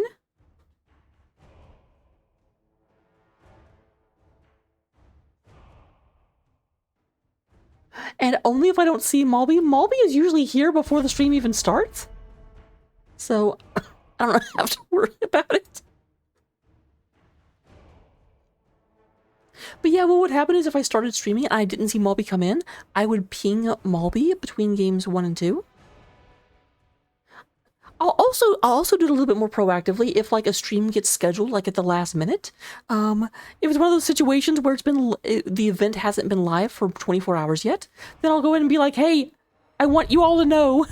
But I'm kind of spoiled because like before game 1 even starts, Malby will come in and just be like, eh. So I'm like, okay, I don't have to worry about that. Tassadar continues to be banned out by Cats on My Keyboard. Cats on my keyboard, down by the sea.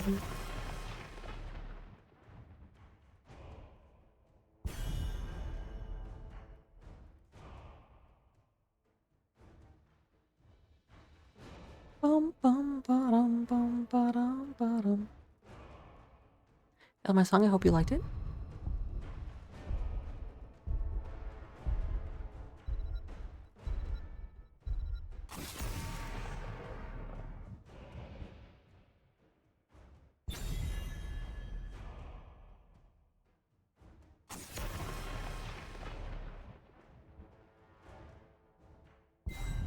All right. I'm being distracted because I'm getting ideas, but we do go and have similar bans. This time, however, Thrall gets banned out. Who are they? I think that means Stukov is actually up. Malby is insane, Skyhawk. I don't know if you saw this. Malby is at, what, a 220 stream streak? It's ridiculous. Like, I appreciate Malby, but I'm also like, I am not worth this much devotion. So we have a Nubrak and we have a PJ. A Nubrak is a very, very, very stun-based hero. Now, we do, in response, get Johanna, a hero that can become unstoppable. But Chromie might be a bit of a, like, because Chromie gets locked down. Chromie does not have great escapes. So Chromie really needs, Sylphronia needs to really, really, really pay attention to their positioning.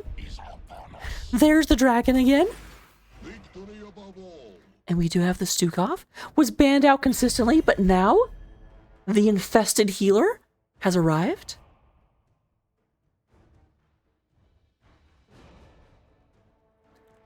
Ooh, now this will be a big question for Joselle. Which dragon team do you support? Because Chromie is also a dragon.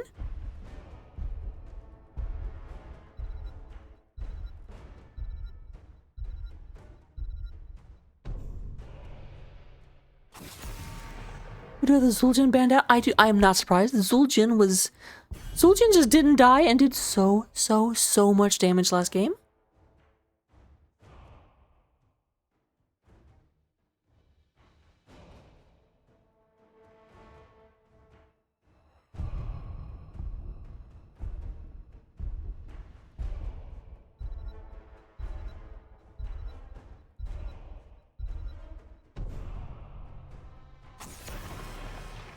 Oh, interesting. I did not expect the Chin ban, I'm not going to lie.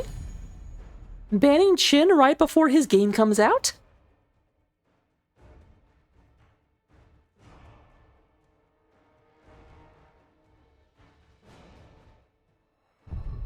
That feels pretty heckin' rude, not gonna lie. NGL?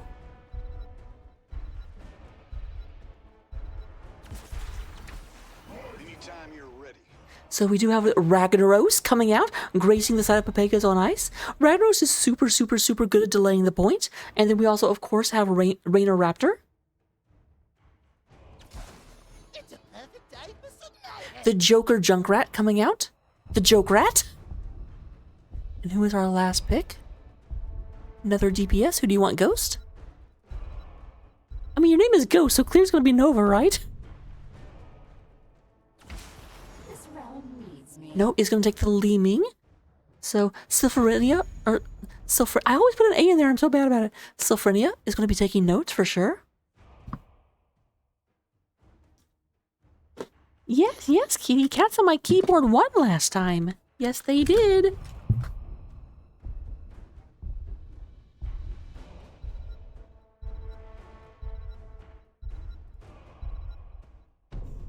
Hey, what is NGO? NGO is not gonna lie. Another dragon. They have been listening to us, Joselle.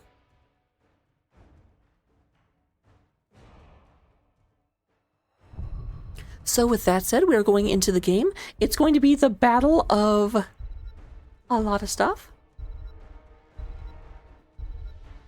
But I will see you. Predictions are up. Put your money where your mouth is. Let me know which of these dragon teams you think is the best one. I'm not making fun of Joselle. I feel bad because Joselle asked why I was making fun of him. I'm like, I'm not.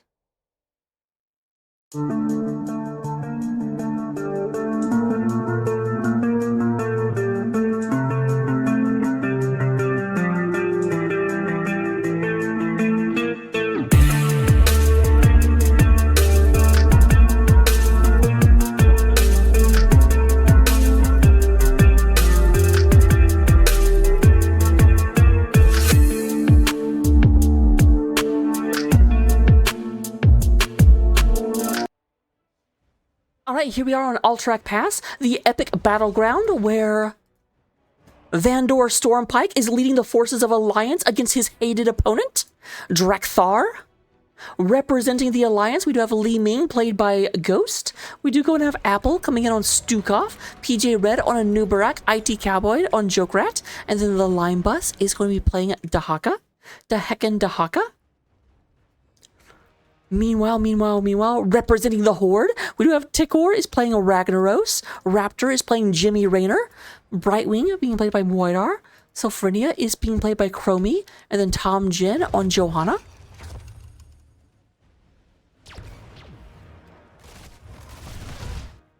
We do have Ghost going down the bottom lane, but Tikor is trying to head them off. Boom and boom and boom. Big rotation up top, trying to go and catch Lime Bus. Will Lime Bus be able to get out? That's a lot of damage, but they don't really have any slows, unfortunately. Silverania might... Well, I mean, Silverania's not level 8 yet. The thing about Chromie is that Chromie cheats. So when we look at this talents, you won't see it yet, but here in just a second. So heroes get talents at 1, 4, 7, 10, etc.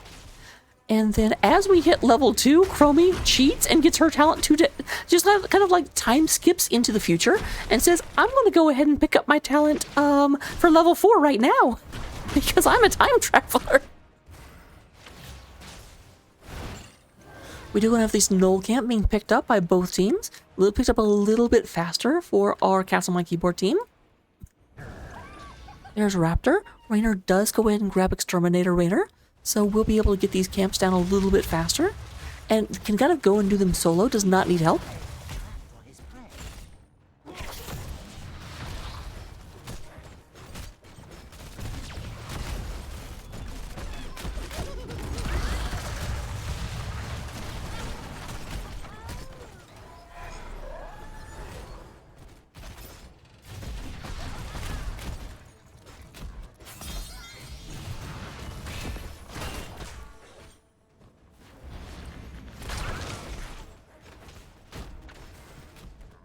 Alright, we do have... Now here's the thing about Lime Bus. It's a very, very, very uncomfortable matchup to have to deal with a ranged hero like this. Like, your only real hope is to get in, get a tongue down, but all Rainer has to do is pepper you.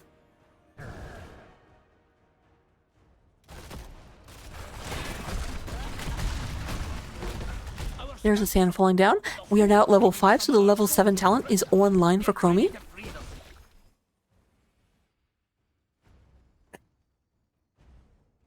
Excuse me?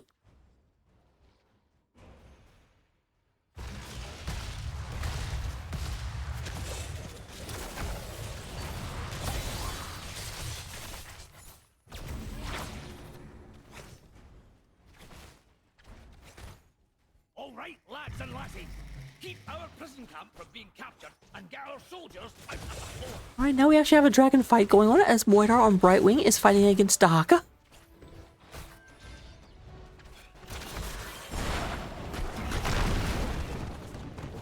Ragnaros goes ahead and does a little bit more damage. Here comes PJ Red. They're trying to go ahead and get this done. Now here's the thing, Ragnaros is not the best at actually escaping.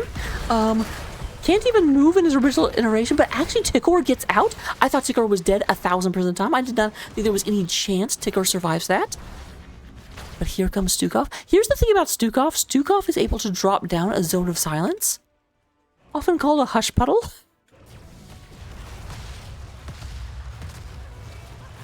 Somebody even do it. But if you ever see this big blackish purple circle show up in the middle of a fight, that is the hush puddle.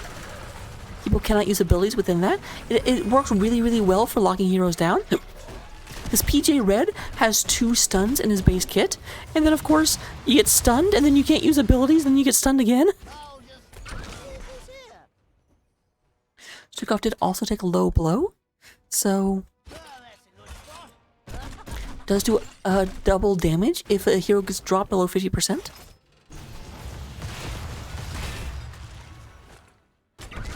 Your face is a mess.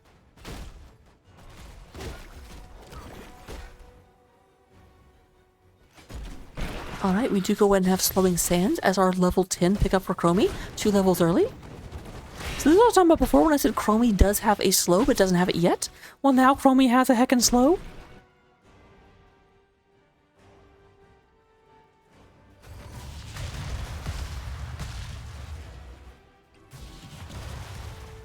Line bus coming down.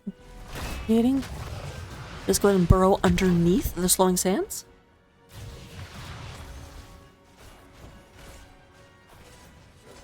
It does look like PJ Red is finally channeling this. The allies are trying to break their Dwarven Ram Riders out of captivity. They have to hold this for 20 seconds. Meanwhile, the orcs are completely neglecting their poor Wolf Rider over here. He's like, oh.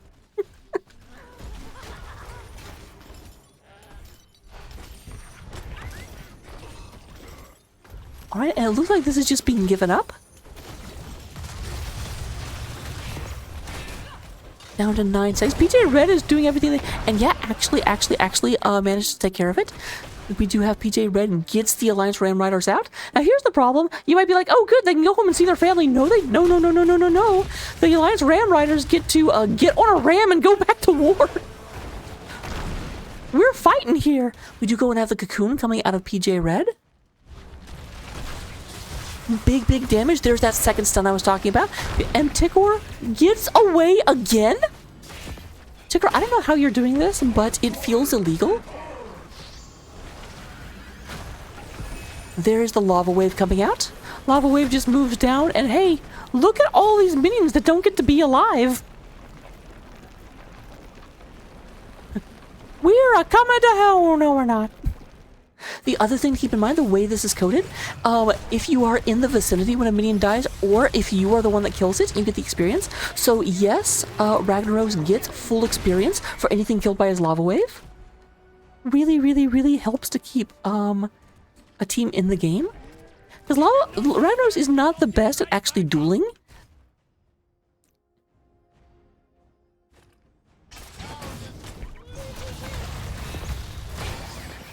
And that is finally our first kill as Pepegas on ice. Catch. Now, they did have to use an ult on that. There was the Captain America shield that came out and actually stopped Junkrat from being able to move. But as soon as that fell, we had Sylphoria went ahead and made it hard for Junkrat to move, and just damage started piling on.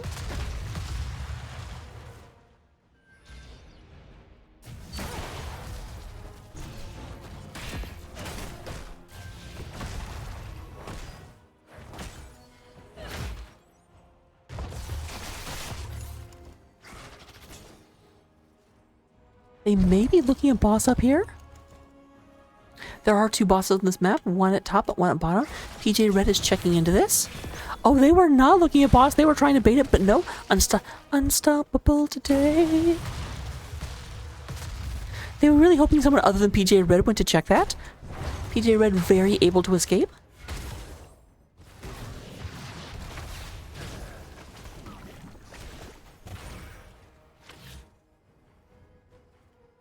So we do have the top fort that went down against that aggression. Middle fort just about to go down.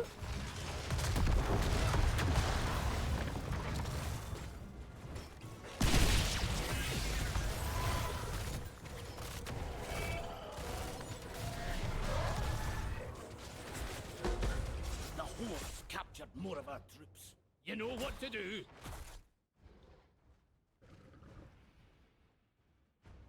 Person standing here is waiting to see if they move in, because Ragnaros does have the ability to become a raid boss. Nope, not trying to do that. At least not yet. Does get booped back in order to stop them from doing that. Yeah, they do not want to let Ragnaros into that building. It will delay them significantly, and yeah, the building does go down. However, at the same time, the rest of our orange team has moved up to the top of the map. Line Bus coming in here to try and get something done. Unfortunately, all Line Bus is able to accomplish is a free, all-expenses-paid trip back to the Hall of Storms. However, does actually save the fort. Meanwhile, all 3 of our orange forts are down.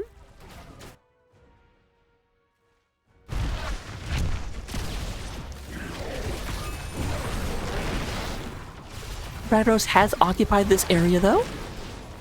Get a kill on Stukov, IT Cowboy running for their life.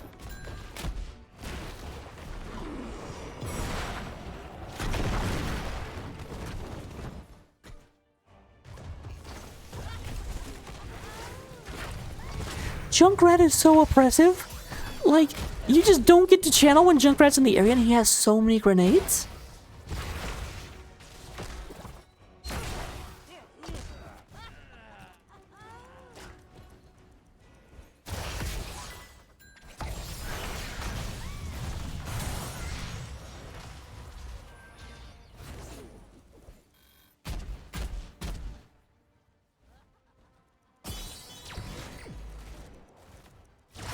There's PJ Red. Tomjin and PJ Red finding each other in a bush.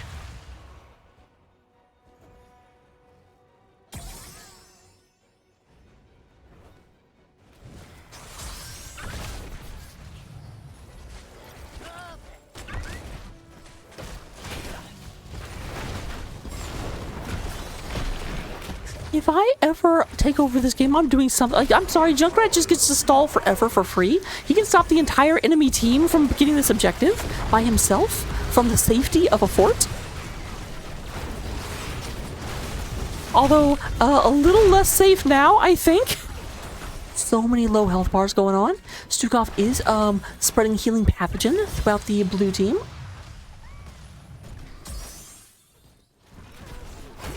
Tomjin, I don't know if you know this, but you have no health.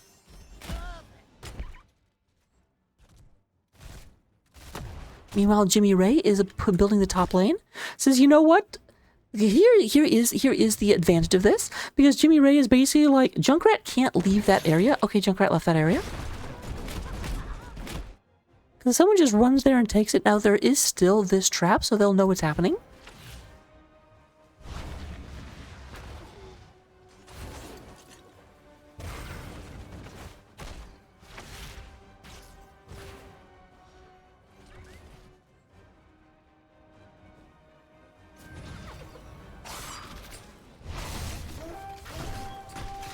Alright, we do got the allies trying to try and break the Ram Rider out one more time. One more time. Oh, you're right. Subdue finished. I did not realize that. Subdue drastically lowers people's mobility. One arm moves back. We do have Jimmy Ray gets taken down in the bottom. Very, very, very split fight, unfortunately, for the side of Pepegas on Ice, as they lose 2 people. I bet there's going to be Alliance Ram Riders coming out. Silence comes down. Ragnaros does not have anywhere to go.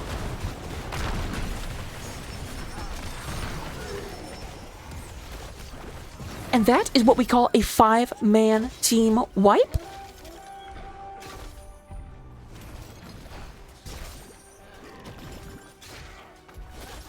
So this is going to be Ram Riders coming across. But blue is not done yet. Cats on my keyboard have set their sights on the top boss.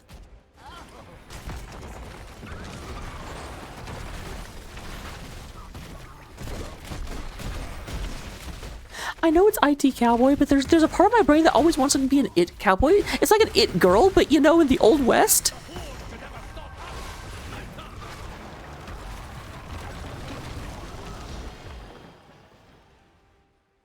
So here come the Ram Riders. All 3 forts are down. And here's the bigger problem. When these guys come out, there's a movement boost that they have.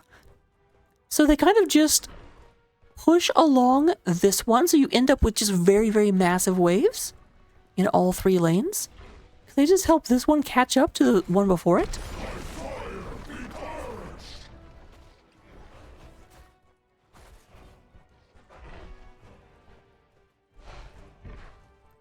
And of course, anyone within that one deals bonus damage. So they just absolutely shred.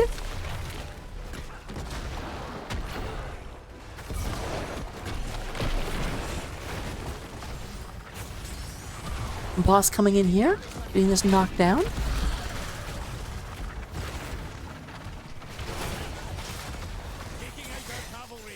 Now here's the other thing to point out about this map that's kind of unique. There are 3 shields here.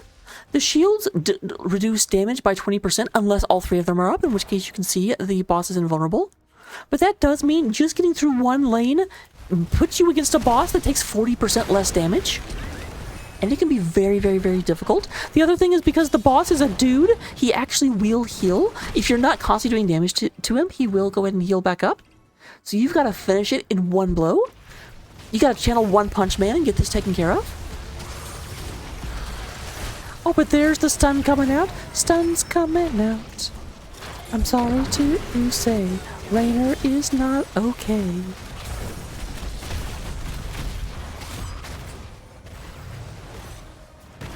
Wadar does go ahead and tell... Oh no! Wadar inadvertently, but we do have Ghost. Li Ming is taken down. Li Ming, you killed our dragon and now you die. And meanwhile, while they are here, there is... Okay, it's just one guy. That's not going to do too much.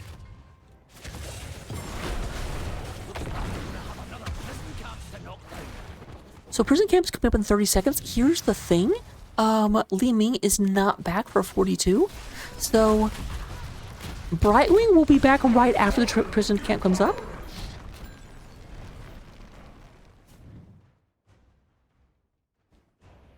I think they thought they could get boss and keep, and they got keep pretty low, but yeah, that's very true. I've got eyes on our forces. Move in and get them out of there.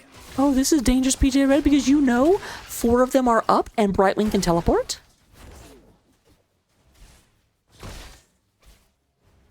The Haka is up in the top lane.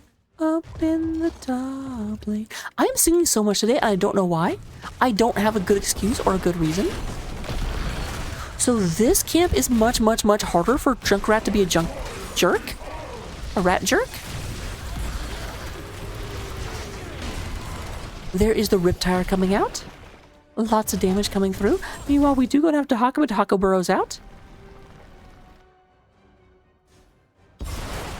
We are at level 20, which means Ragnaros does have 2 charges of Lava Wave.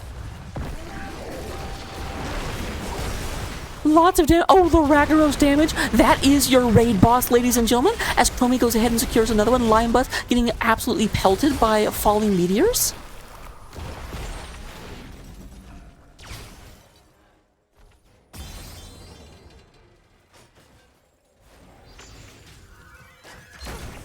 Wardark goes ahead and teleports in.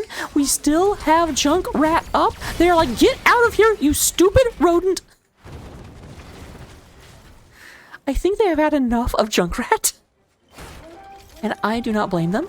But here comes the channel. However, this fort is down. The boss is vulnerable. Still does take 40% less damage, though. It's not critical, but it's a problem.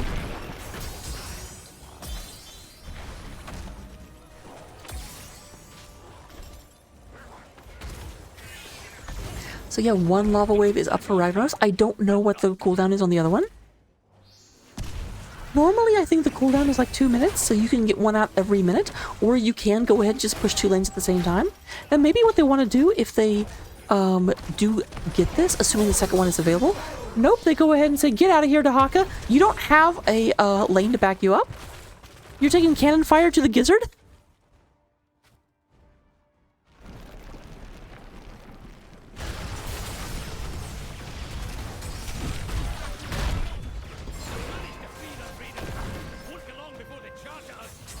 So we do have the raiders coming out. We're not having ram riders this time, ladies and gentlemen. This time, the wolves ride out. Baby, when the wolves ride out.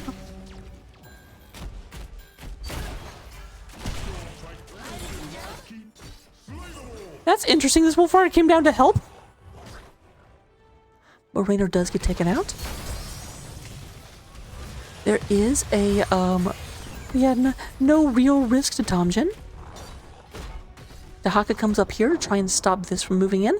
A little too late as the fort does fall, and here comes the rider. Probably will not be able to move on and get anything else. Middle wave is the bigger issue as the entire, or almost the entire enemy team is showing up and will try and push this down. Lava wave is up again. And there it comes along the bottom lane. Hey, get out of the way!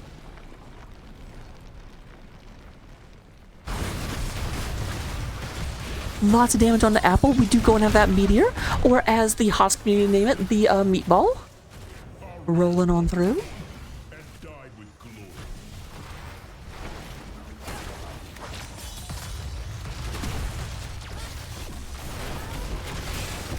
Lots of damage coming down. We do have the slowing sands coming down from Chromie. And that's going to be, oh no, a double kill onto Brightwing and Raynor. That's a really, really bad sign if you're a Pepega fan, but a really great sign if you are for the Alliance. Tikor wants IT Cowboy and will actually get them. Ragnaros does not care. Apple, you want to fight? Come on, come on, go. Oh.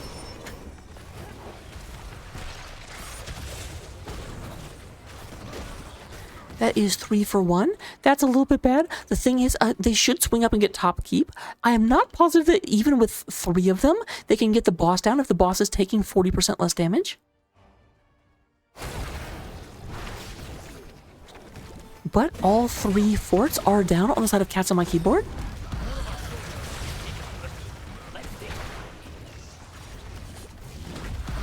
Yep, they're taking my advice. And they do get the top fort, or the top keep. As Alarak would say, I love this voice line. Your keep has been taken. Oh, the irony.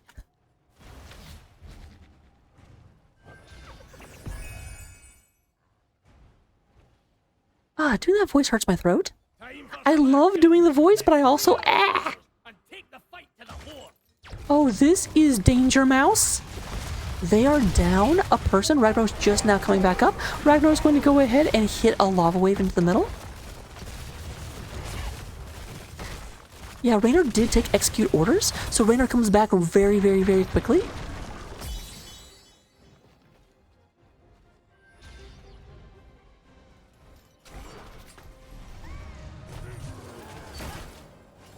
So we do have a boss going down the top lane. We had our lava wave just clear out mid lane, although it does look like there's a camp pushing the other way.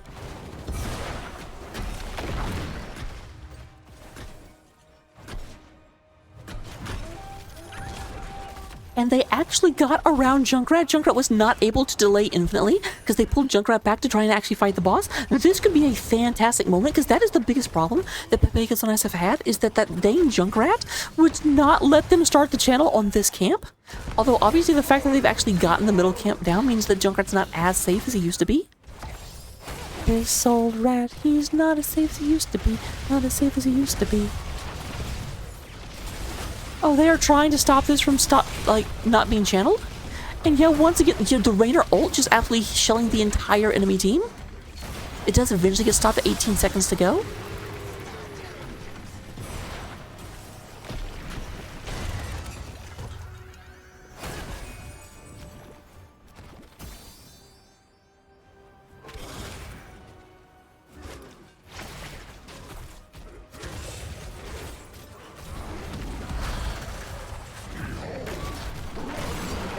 Once again, there's the raid boss. Ragnaros occupying a building. The building may have been destroyed, but Ragnaros doesn't care. He just needs the foundation.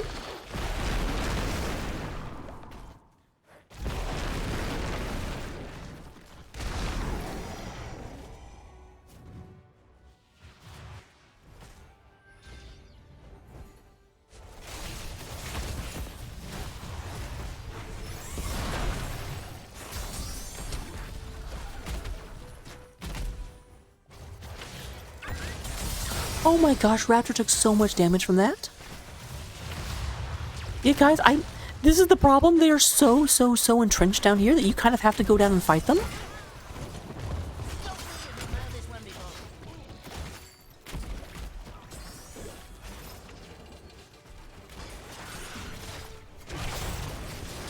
Oh, Red Rose getting engaged upon. Big Silence coming down. We do have a teleport in from Voidar in order to try and save them. And Raynor actually goes down and gets the Junkrat. Again, the Junkrat is the biggest problem that Pepegas have. And the biggest defense for Cats on My Keyboard. Tickor trying to go ahead and get this taken care of and will get it channeled. Meanwhile, once again... Oh, Red Rose is so annoying to play against. You can be winning the whole time, and that stupid lava wave just keeps the enemy team in the game. However, this is a bit of a problem up here. Like, this is a big wave, although I guess it's not actually advancing into anything. I don't think that wave is going to be able to take down the boss by itself. Particularly not with it about to be reinforced. Though that does mean top is largely not going to be an issue in this upcoming phase, because they'd have to run across the entire map.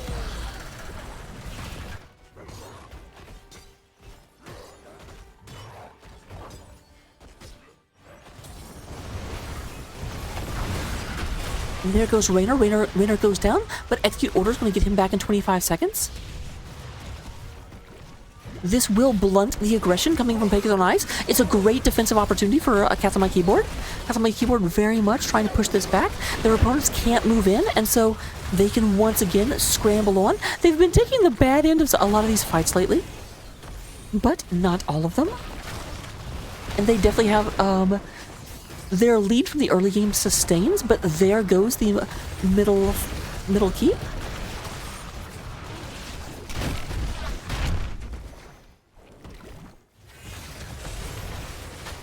Remember I said top lane wouldn't be an issue?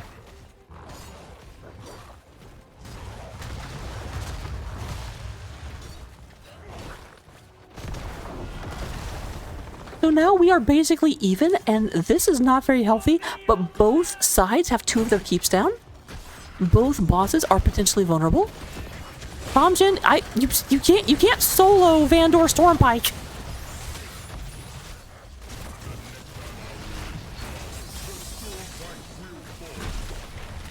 That is 2 people down. This is a problem. Vandor is down at 50% because it turns out they're not trying to charge him. PJ Red goes in, trying to stun the world. Polymorph comes down and stops him from being able to actually get out of dodge. And this is a lot of damage. I do think we may have actually had the game end here. Raynor going ahead and just putting damage, and there goes Vandor. The Horde do win here on Ultrac Pass. It didn't look like for a while. I feel bad. I was casting from Pepegas' side because they were the underdog for so long, and then all of a sudden, I was like, oh no, I sound biased. I just always cast from the underdog's position, and they were not winning until they abruptly were. But let me go and get the winner's interview going. One moment, guys.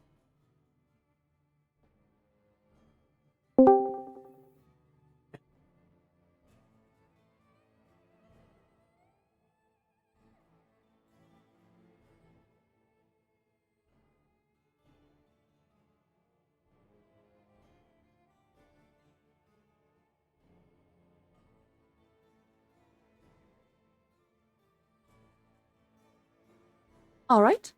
And while I wait to find out if I am going to be joined, let's look at these stats relatively quickly.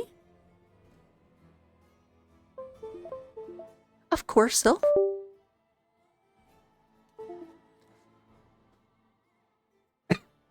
We go ahead and have number 1 damage is Ghost, coming out with 106,000 damage over the course of the game. Here comes Tom. Hello. Hello, hello. Hey, how's it going? So, how do you guys feel? Oh my god, that last game? Yeah, that was a banger. Lots of fun.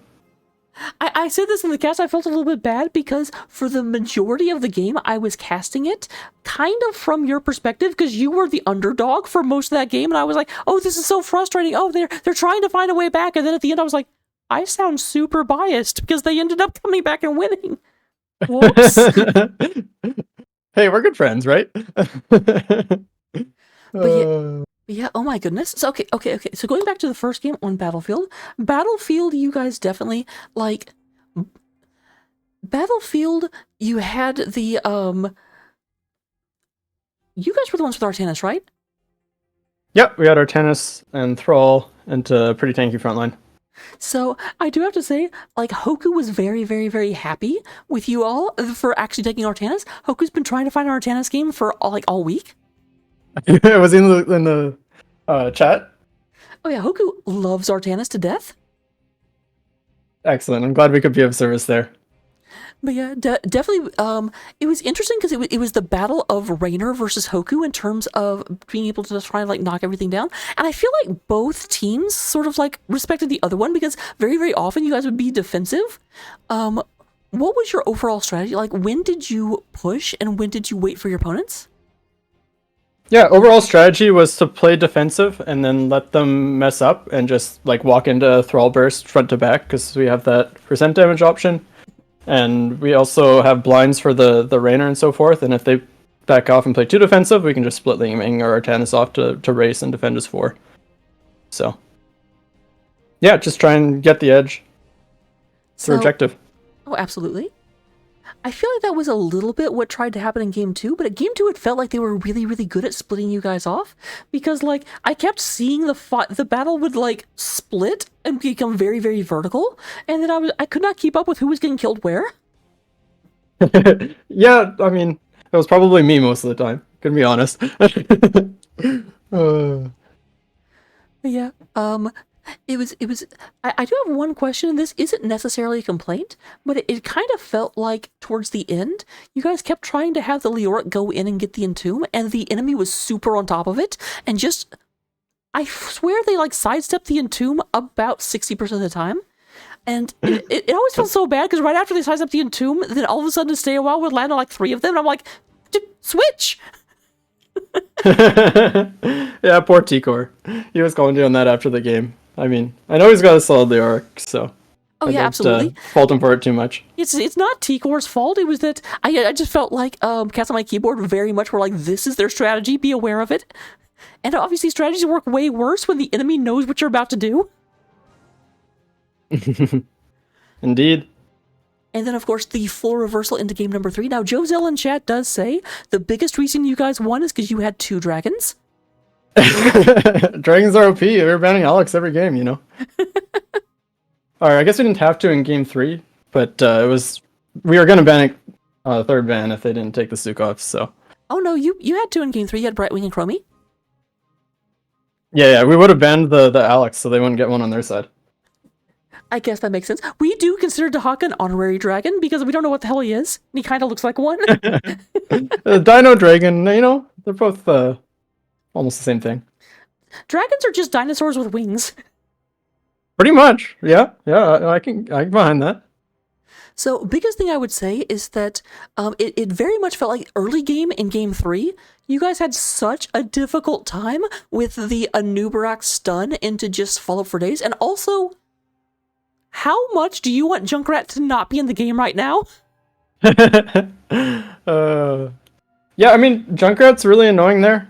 We let it through because I knew it was going to be IT Cowboy playing it, and on both Jaina and the Raynor, they've been stepping up a lot, so we're really hoping to punish the positioning. And then with Joe, we had like trait to be a bit of a minesweeper, and they didn't even end up going trap build anyway. So yeah, I mean, Junkrat was really annoying with all the Qs and the poke, but all things considered, it was pretty manageable once we got our stuff together and, you know, lost enough keeps and had double lava wave that we couldn't mess up the macro stuff anymore. That does make it's one of those things where it seems almost unassailable up until you get that stupid middle keep, and then you're like, okay, I can actually get at the guy now. Yeah, the mid keep getting, or mid fort getting that was huge. So that's all the questions I had for you. Let me go and turn it over to you for any shout outs you might want to give. Yeah, well, first of all, thanks a lot for casting. It was it's always a pleasure. Of course. And yeah, shoutouts to the team for showing up, especially Muidar and Sil for staying late despite it being late and past their bedtimes. And yeah, Peas isn't here, but he's a good member of the team. So yeah, we're having a lot of fun this season. Things are good, and thanks to the NGS groups for keeping us all together despite everyone calling it a dying game. I mean, that's the thing. It's a dying game, but we have Leoric. We know the dying game things come back. Oh, I haven't heard that one before. That's a good one.